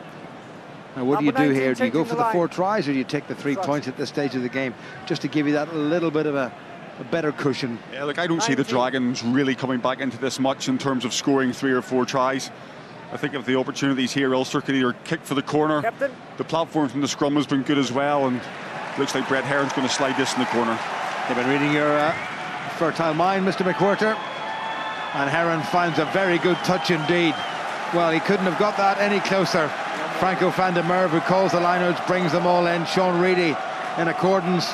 Big Pete Brown's there as well. Plenty of lineout options for this Ulster side. Clive Ross is no mean man to have. Likewise, Roger Wilson. Just have to be mindful, Jim, of the Dragons again standing off this. So perhaps we'll see a little bit of variation. Maybe a shift drive here. Again, it's up to Herring. Tap back, leave it untidily, and the Dragons come through, but Ulster have regained possession. Or retained possession, I should say. Pienaar ever alert, looking to the narrow side, nothing on. Reedy takes it forward. Dragons in quickly, Van der Merwe. And again the Dragons digging in, and Van der Merwe has scrabbled forward an extra precious metre. Pienaar, well taken by Reedy. Haven't really seen him use that great pace of his at all. Pienaar, McCluskey has a cut, showing his great strength. The Dragon offside, Pienaar again. Better stuff by Ulster. Piatoi goes into support. Stuart Olding, Pienaar says somebody go flat. Roger Wilson takes it on. Tackled by Rhys Thomas first of all. Pienaar again. Van der Merwe has been busy.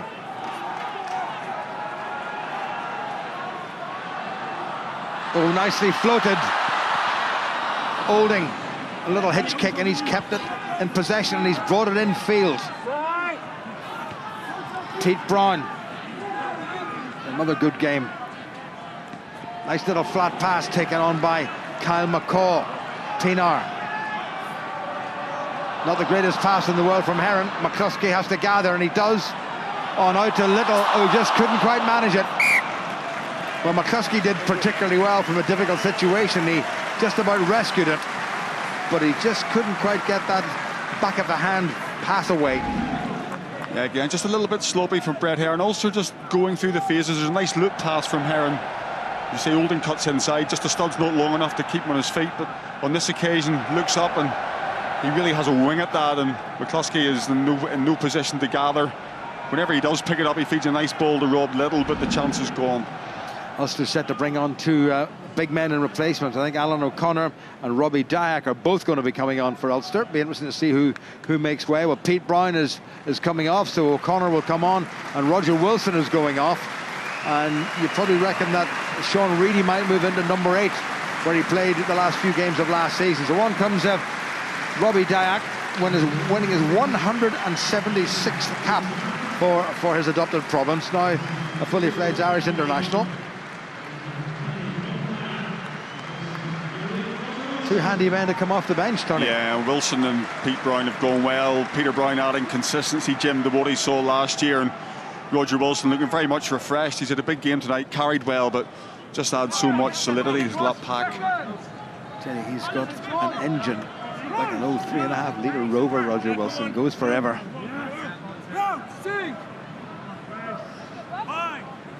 17 minutes almost gone in the second half. 17-8 to Ulster. 3 tries to 1 up at the moment. Desperate to get another one. Solid looking Dragon scrummage. Ulster trying to get them to twist round. A little bit laboured there by the Dragons, and Ulster not able to steal it.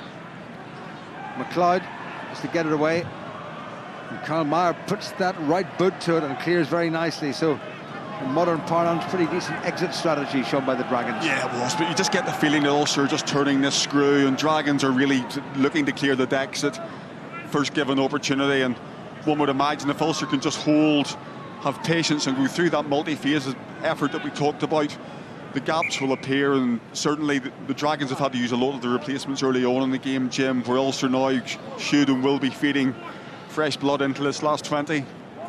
Kyle McCall goes over to his skipper, Rob Herring, and passes on the line-out instructions from the man who calls the line-out. That's Franco van der Merwe. Oh, they've gone long, and it's worked out okay. Well taken on by Reedy. Nicely presented. Pienaar, Kyle McCall runs into black and red opposition. And again, Ulster take it forward.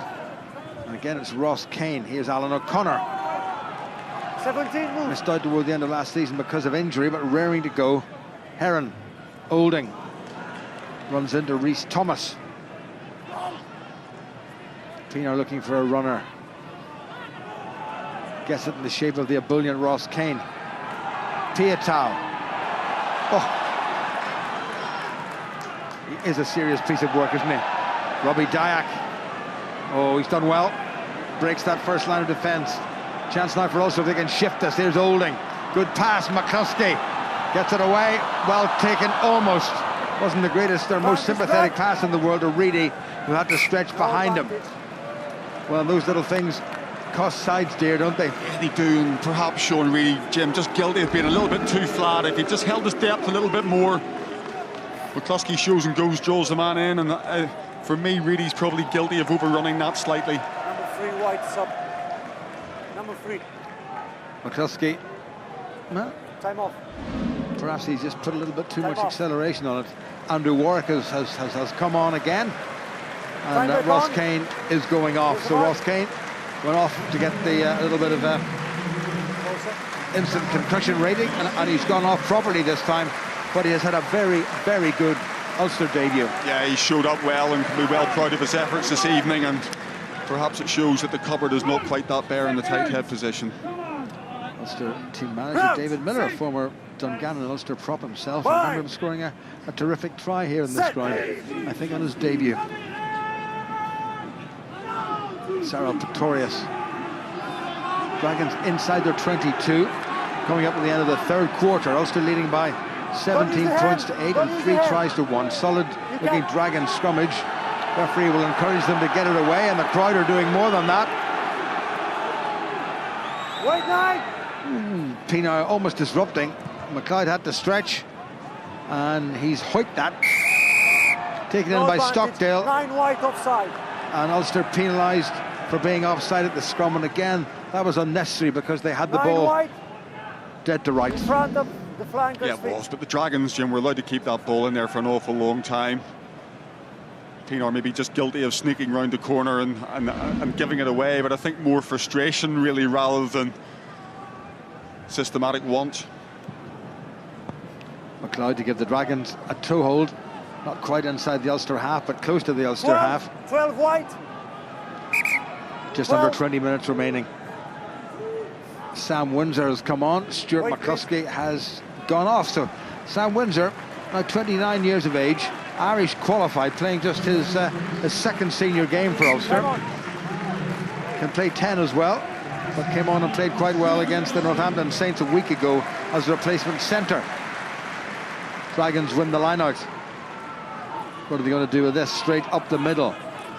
Good Ulster defence this time. Dragons have got across the halfway line. Reedy was making a nuisance of himself. Rhys Thomas to his loose head replacement Tom Davis. Pretorius again. That's well taken on by club skipper Lewis Evans. Ulster hold him up, but Evans has gone to ground. Well played by Evans. McLeod, that looked flattish. Jackson's been good getting across the gain line. Pretorius again. Nice little turn. McLeod away. Jack Dixon, Carl Mayers in the line, and that's well struck. And the Dragons are being very patient here, Tony. Yeah, they are. It's the first sort of real possession they've had for a good 15 minutes of this second half, and maybe we'd like to see them keep it ball in hand a little bit more, Jim, but I think they're tired. Their front five really are starting to tread a bit of water now, and they'll be happy just to get into that Ulster 22 and perhaps spend some time down here. And if they can force Ulster to cough up the ball and maybe miss a tackle or two, they may be able to get themselves back into this game. 16 black is coming off. Okay. It's all got a bit quiet here at Kingspan. Corey Hill has had a running repair or two and comes back on, which will assist the Dragons line-out. Also win that one. Clive Ross makes some ground. Pienaar. Heron. Stop 18. And gets it away well. Dragons thought about the quick throw. First up tackling could probably be tightened up a little bit. Brett Heron, but he's kicked well. He has kicked well. He certainly missed 2 or 3 tackles head on, as you would say. Probably the most obvious one was the one in the number 8 off the back of the scrum in the first half, but that's something that he'll need to work on. It's something that out halves really have to pride themselves on now, and certainly Paddy Jackson. Defence leaves nothing to the imagination. Great steal by Robbie Dyack at the back of that line out for Ulster. One stop 9. Pienaar thinking about a little sortie maybe in the narrow side. Changed his mind, goes open. Heron. Now to Stockdale. Oh, terrific stuff by Stockdale. That's a good little chip. Pretorius, it's bounced nastily for Pretorius, and Stockdale is just oozing class. Also shows the difference, Jim, whenever you play somebody who's naturally left-footed or naturally right-footed on the wrong wing. That would have been difficult to do for a right-footed player, where Stockdale's able to put that on the closed foot and bring it back inside, but didn't he stand up his opposite number well? And that ball really could have bounced anywhere. Dragons line out. Ulster trying to disrupt, but Pretorius gets it away. Dragons trying to set it up well. Well done by Lewis Evans. Slow ball, but they won't mind. Pretorius. Mayer. Ulster line out. Well cleared though by the Dragons. It is, but also just have to hold on to this. Maybe you have to try something different, Jim. The catch and drive tactic hasn't worked particularly well. Maybe we should look to see a little bit more ball off the top and get Piatoy back into this game. Well, Leinster not getting it all their own way in Dublin. Treviso have come back to then a converted try, but the Ospreys are 40 points up at home to the unfortunate Zebra. Ulster, remember, go to Treviso next week, and that's never been an easy place to win. Certainly not, and they've signed extensively over the summer as well. Great take by Ulster. Pienaar gets it away to Heron. Just maybe finding the pace of this level of rugby a little bit troubling. Taken on still by Ulster. Crowd roared there. I thought Dragons had got themselves offside. Franco van der Merwe. Good work and support by Alan O'Connor. Nicely away. That's good stuff. Stuart Olding. Oh, gets it to Stockdale. How did he manage to squeeze that away? Stockdale bundled into touch. And that 13-14 combination for Ulster working very nicely. Yeah, you do get the feeling that Stuart Olding's the one that could unlock the defence. It's a little bit one-dimensional from the forwards at the minute, just that pick and go round the corner, but once Ulster get the ball loose... Taken quickly by Franco van der Merwe. Good work by the Springbok, and there's another Springbok there with ball in hand. Pienaar. Nicely away by Ulster. Surely they must get it in. Piatoy gets away, gets it a little. 2 tries for the youngster. Helen O'Reilly is there. She's having a word with Marius Maitreya. He touched it down right in the corner. They're going to have a look upstairs, but I think he's done enough. He touched the corner flag, and to me that's a try. Yeah, I think it's a try as well. I think they're just looking at his placing of his right foot, Jim, before he gets there. But let's remember the touch flag is not in touch. Robert Little used that as he's gone over, using the full width of what's available to him before he gets the ball down. But perhaps just his foot as he takes off. I'll tell you something, Tommy Bowe and Andrew Trimble will be looking down at these two young men. Now, was he in touch there? No. That's okay with me, and that's okay with the crowd. But more importantly, is it okay with Stefano Penny, the TMO, who will converse with his fellow countryman, Marius Maitreya. Marius, I have the decision. Well, 2 tries, I think, by Little, both of them tinged with a little bit of controversy, but ultimately, no doubt whatsoever. And Rob Little has scored his 2nd try, and Ulster's 4th, and the bonus point now assured with 15 minutes to go. Yeah, nice pass from Heron, screening off the forwards in front of him. Piatoy makes that half break. Well played by Little. Didn't he take it well? Here's the pass from Heron. Out behind, Sam Windsor with the cutout to Piatoy, who just does enough. But watch Little here, Jim. He goes wide, uses his body then to get back inside, and that just gives him that extra foot and a half to give the defender no chance whatsoever in terms of bundling him into touch. Well, job not done. The Dragons, I'm sure, will want to come steaming back if they possibly can.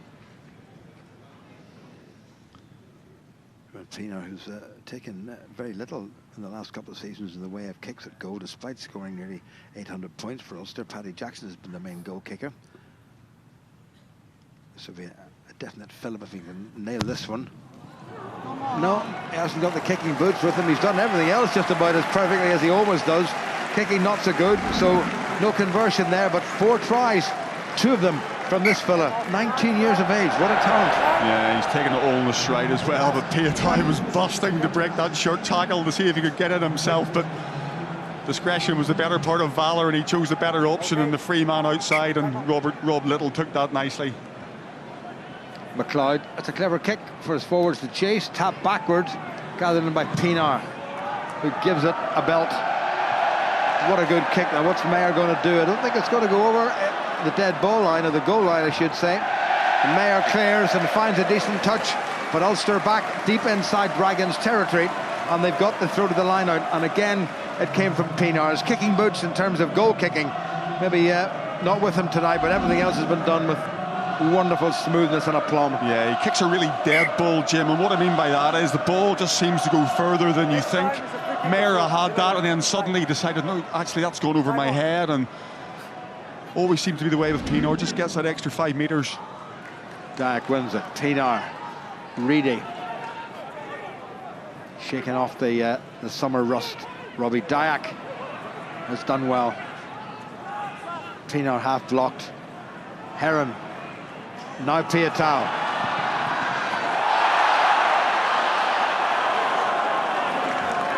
So he is a handful.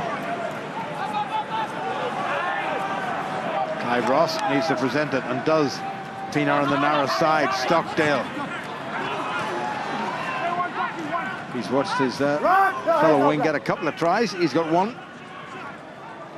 Andrew Warwick, who's got one try in his career with Ulster so far, looking for another one. Big Alan O'Connor taken down by Creswell.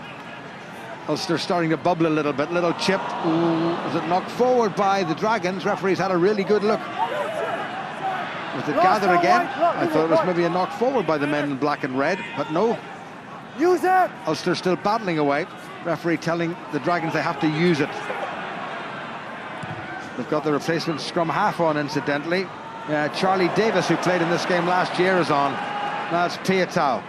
Now, he said, Master Stockdale, away you go. Ran out of room, but made it available. Kyle McCall always passes the ball well, the prop forward. Piatau. Penalty to Ulster. Into the corner, methinks. Pienaar thought about the quick one, but I think he just settled himself down. It just takes 2 players to bring Piatau down every time, doesn't it? And here we see him ball in 2 hands again. Jim throws a shoulder, bounces one, steps inside, throws a shoulder again. You know, you just cannot take your eyes off him. Brilliant to watch. Such great strength. And what a very good kick from Brett Heron. Well, all sorts of rumours about the level of Charles Piatau's salary so far, worth every penny. Anybody that saw the offload for Jacob Stockdale's try last week against Northampton, worth every penny. Step, please. Just over 10 minutes remaining. Ulster with the bonus point in the bag. Good take at the back of the lineup once again by Robbie Dyack, who really stretched. Leave him, righty. Now Pienaar, Rob Herring, Ulster's captain, be delighted with this result. Stockdale sets it back, but I think the Dragons have pinched it, and into touch. May have come off a Dragon's foot. No, it came off an Ulster foot, and it's going to be a Dragons line out again. A little minutiae there that Ulster need to just start thinking about. Yeah, perhaps just a little bit telegraphed on this occasion. Stockdale finding himself isolated and with no support. But it's early days yet in this fledgling career of Brett Heron's. Rhys Buckley, who's on for T. Rhys Thomas. And that's the first crooked throw at the line out all evening, so the discipline has been good. And the referee hasn't been unduly bothered by anything untoward. Oh, he's let the game go, he's tried to make it a spectacle. There have been mistakes from both teams and some unforced errors, but given the conditions, he's been spot on most of the evening.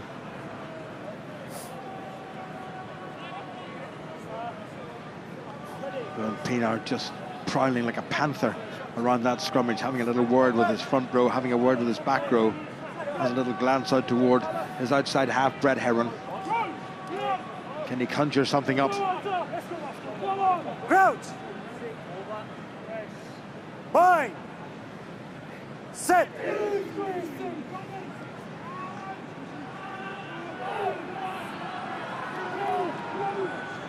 Come the front rows. That's Ulster's most troublesome scrum so far, but they get the penalty because the Dragons were scrummaging illegally. Into touch perhaps, Tony? Yeah, I think so at this stage. It's Up and in. once the referee slows the game down, the sort of ability to get quick play into it with the tap and go's gone, and the corner's a sensible option. Well, now just under 9 minutes remaining. Again, the little confab. Again, Kyle McCall goes to his skipper, Rob Herring, and tells him where Franco van der Merwe wants the ball to go Ulster. A lot of options there at the line out. O'Connor, van der Merwe, Dyack, Ross at the back. Straightforward ball to the front. Is this the drive? O'Connor took it well. Herring's come round. Here they go. 2 metres away, 1 metre away. Herring with ball in hand. Is he going to get another try? Ulster skipper, he has done! Scored from this position against the Saints a week ago in a friendly, but when it matters, he's got the try. And Rob Herring gets try number 5 in the league, and try number 5 for Ulster here tonight at the Kingspan. Forwards will be happy with that, Jim. They've had numerous occasions to pull that off this evening, and that's the first time they've really got it going properly. But just a little change, Sean Reedy into scrum half, and he's straight in on the ball from O'Connor. Good platform set, O'Connor working that hard, and they go in, it just slides off round the corner, and then they're Pienaar, Jacob Stockdale in just to give the skipper a hand over the line, and he's not going to miss from 6 inches. Yeah, it was well worked and well delivered. Alan Clark will be delighted with that, Ulster's forwards coach. That was the textbook stuff from the men in white, finished off by this fella Rob Herring, joint skipper for the season with Andrew Trimble, captaining the side tonight for the 16th time. Helen, okay? Everything? Now he's been a wee bit askew with his goal kicking at the moment. Not that it matters, but you never know at the end of the season. Every single point could count. That's how he sees it.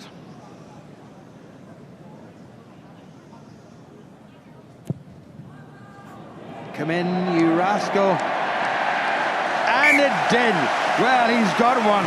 Something of a ribald cheer. But he judged that just about to perfection. So Ruan Pienaar converts Rob Herring's try, and Ulster 29 points to 8 up with 7 minutes remaining. A couple more replacements, Jim. 50. See John Andrew coming on, and Paul Marshall as well.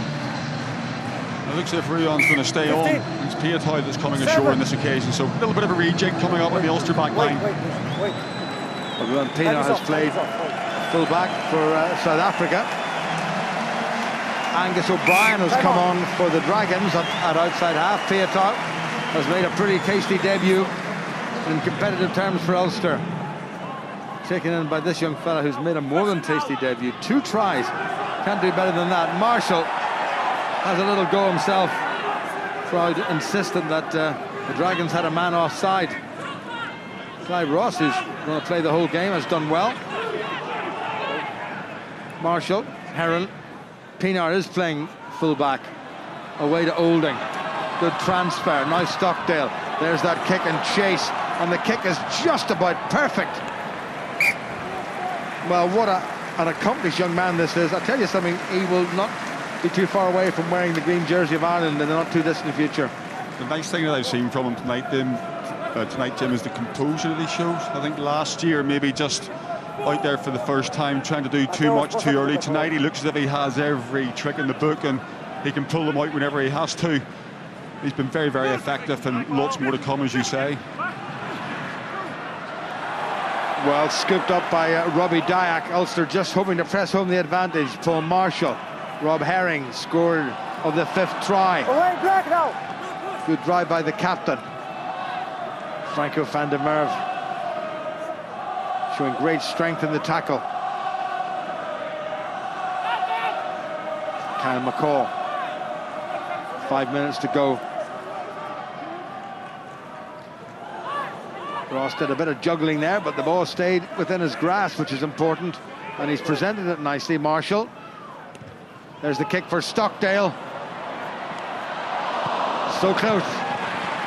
So close. Okay, Pienaar takes it quickly. Marshall. Outrageous dummy. Heron. Just a bit wide. Would have been a nice moment for him to get his first points for his new province. Yeah, it would have been just maybe nothing else on for him there, but Stockdale unlucky. Nice wiper kick from Heron on this occasion, and Jacob Stockdale, he's 6'3", 6'4", just unable to put that in his grasp. Time. He wasn't too far away. Not surprisingly, the crowd delighted that Ruan Pienaar has been named as man of the match. Stuart Olding. He's done well after that nasty-looking injury. Stockdale would have been a contender for that as well. Back on the Ulster side, and Rob Herring, who played as a flanker in the early stages of his career, sets it up nicely. Good work once again by Ulster. Heron, McCluskey, Ross. Still going, Ross. He's impressed the last couple of games. You can see why Les Kiss preferred him to start in the back row. Taken on by Kyle McCall. A bit of help from Andrew Warwick as well. Better ball by Ulster. Heron. That was forward. That's that wonderful expression, miscommunication. That wasn't even close. It was at least 2 feet. Well, maybe just a little bit tired. For miscommunication, read shambles. But you can't really fault Ulster. Certainly the result, the performance maybe has been a little bit below par. But to come away the opening game of the season, albeit on home turf, with a 5-point bonus point win. A 5-try bonus point win, I should say. I think in many ways, Jim, it's been the perfect fixture for them at home against probably the weakest of the Welsh teams. Just have a chance to play yourself in, get a little bit more match fitness, bleed a couple of the Irish guys back in. Sean Reedy has been quiet this evening, but the run out will do him the world of good, and we'll expect bigger and better things from him at Treviso next week. Well, Leinster 12 points up, and the Ospreys over the half century now against the unfortunate zebra for their Italian rugby, you have to say. Here come the Dragons. Almost up to halfway, trying to get across halfway. Sam Windsor goes back.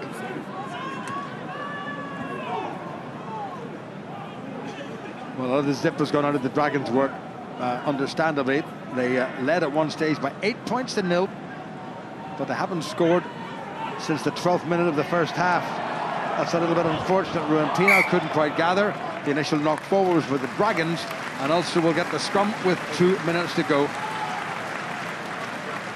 There's been a few notable contributions from the Dragons this evening, Jim. Cyril Pretorius always tries. McLeod was impressive in the first half, and up front Landeman, Ed Jackson off the back of the scrum, and Ollie Griffiths have impressed, but you do get the feeling it's going to be a long, hard season for the Steelmen once again.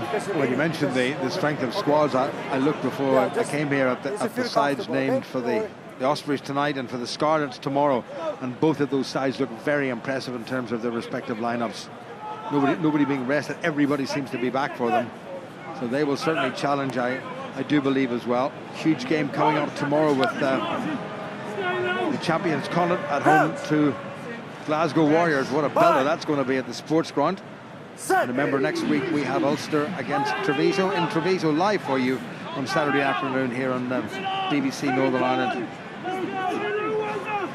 Ulster scrum, Robbie Dyer controlling. Marshall. I was going to say that's not a bad pass. It's found Stockdale.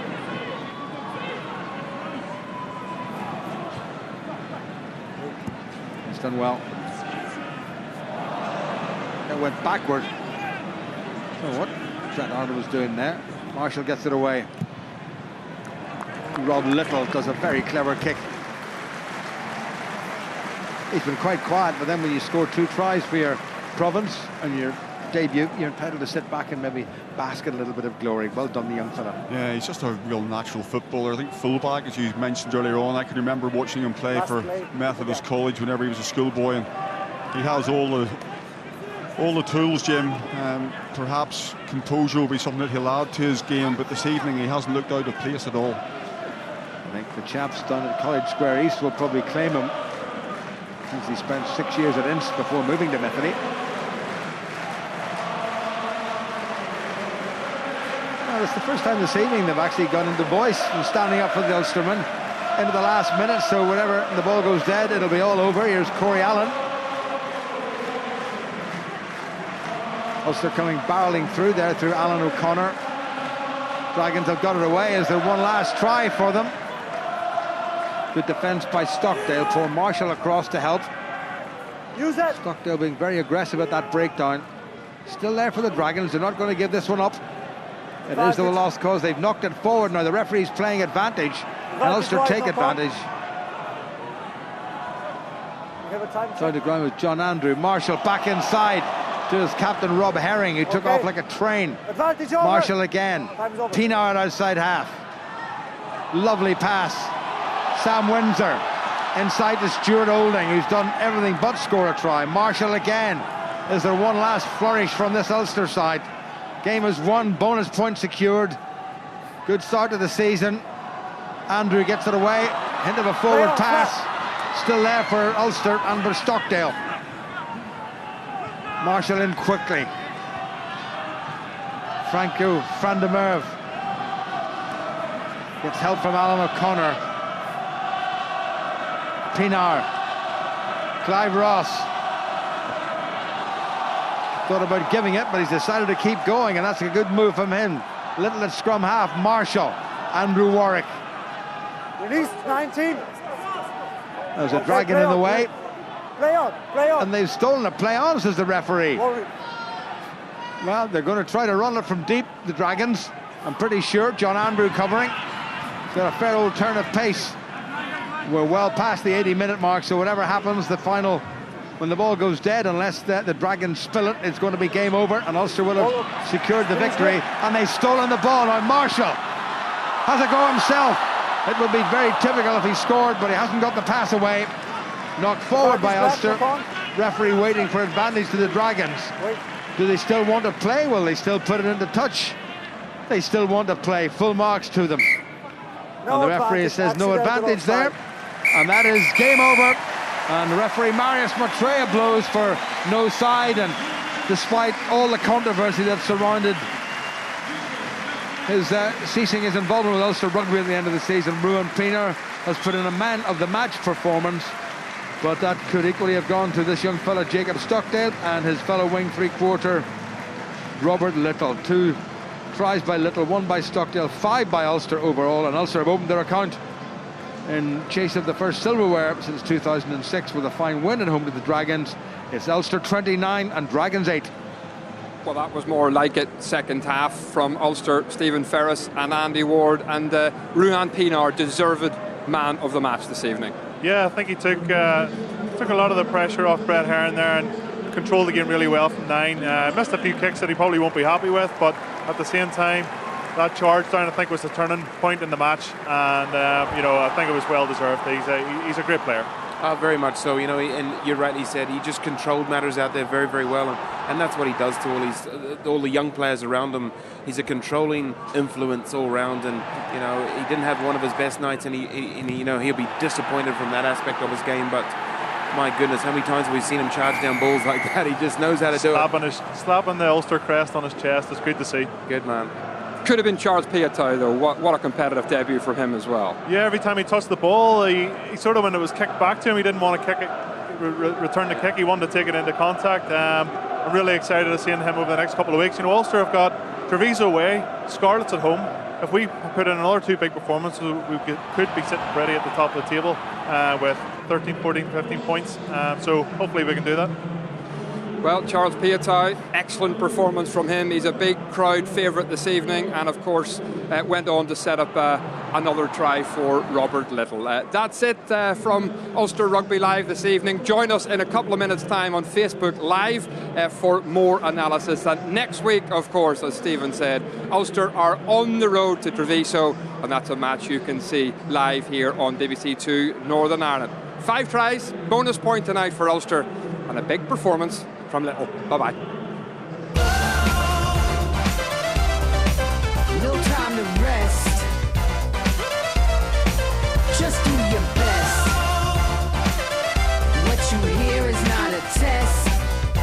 We're only here to make you. We're only here to make you. We're only here to make you. We're only here to make you go.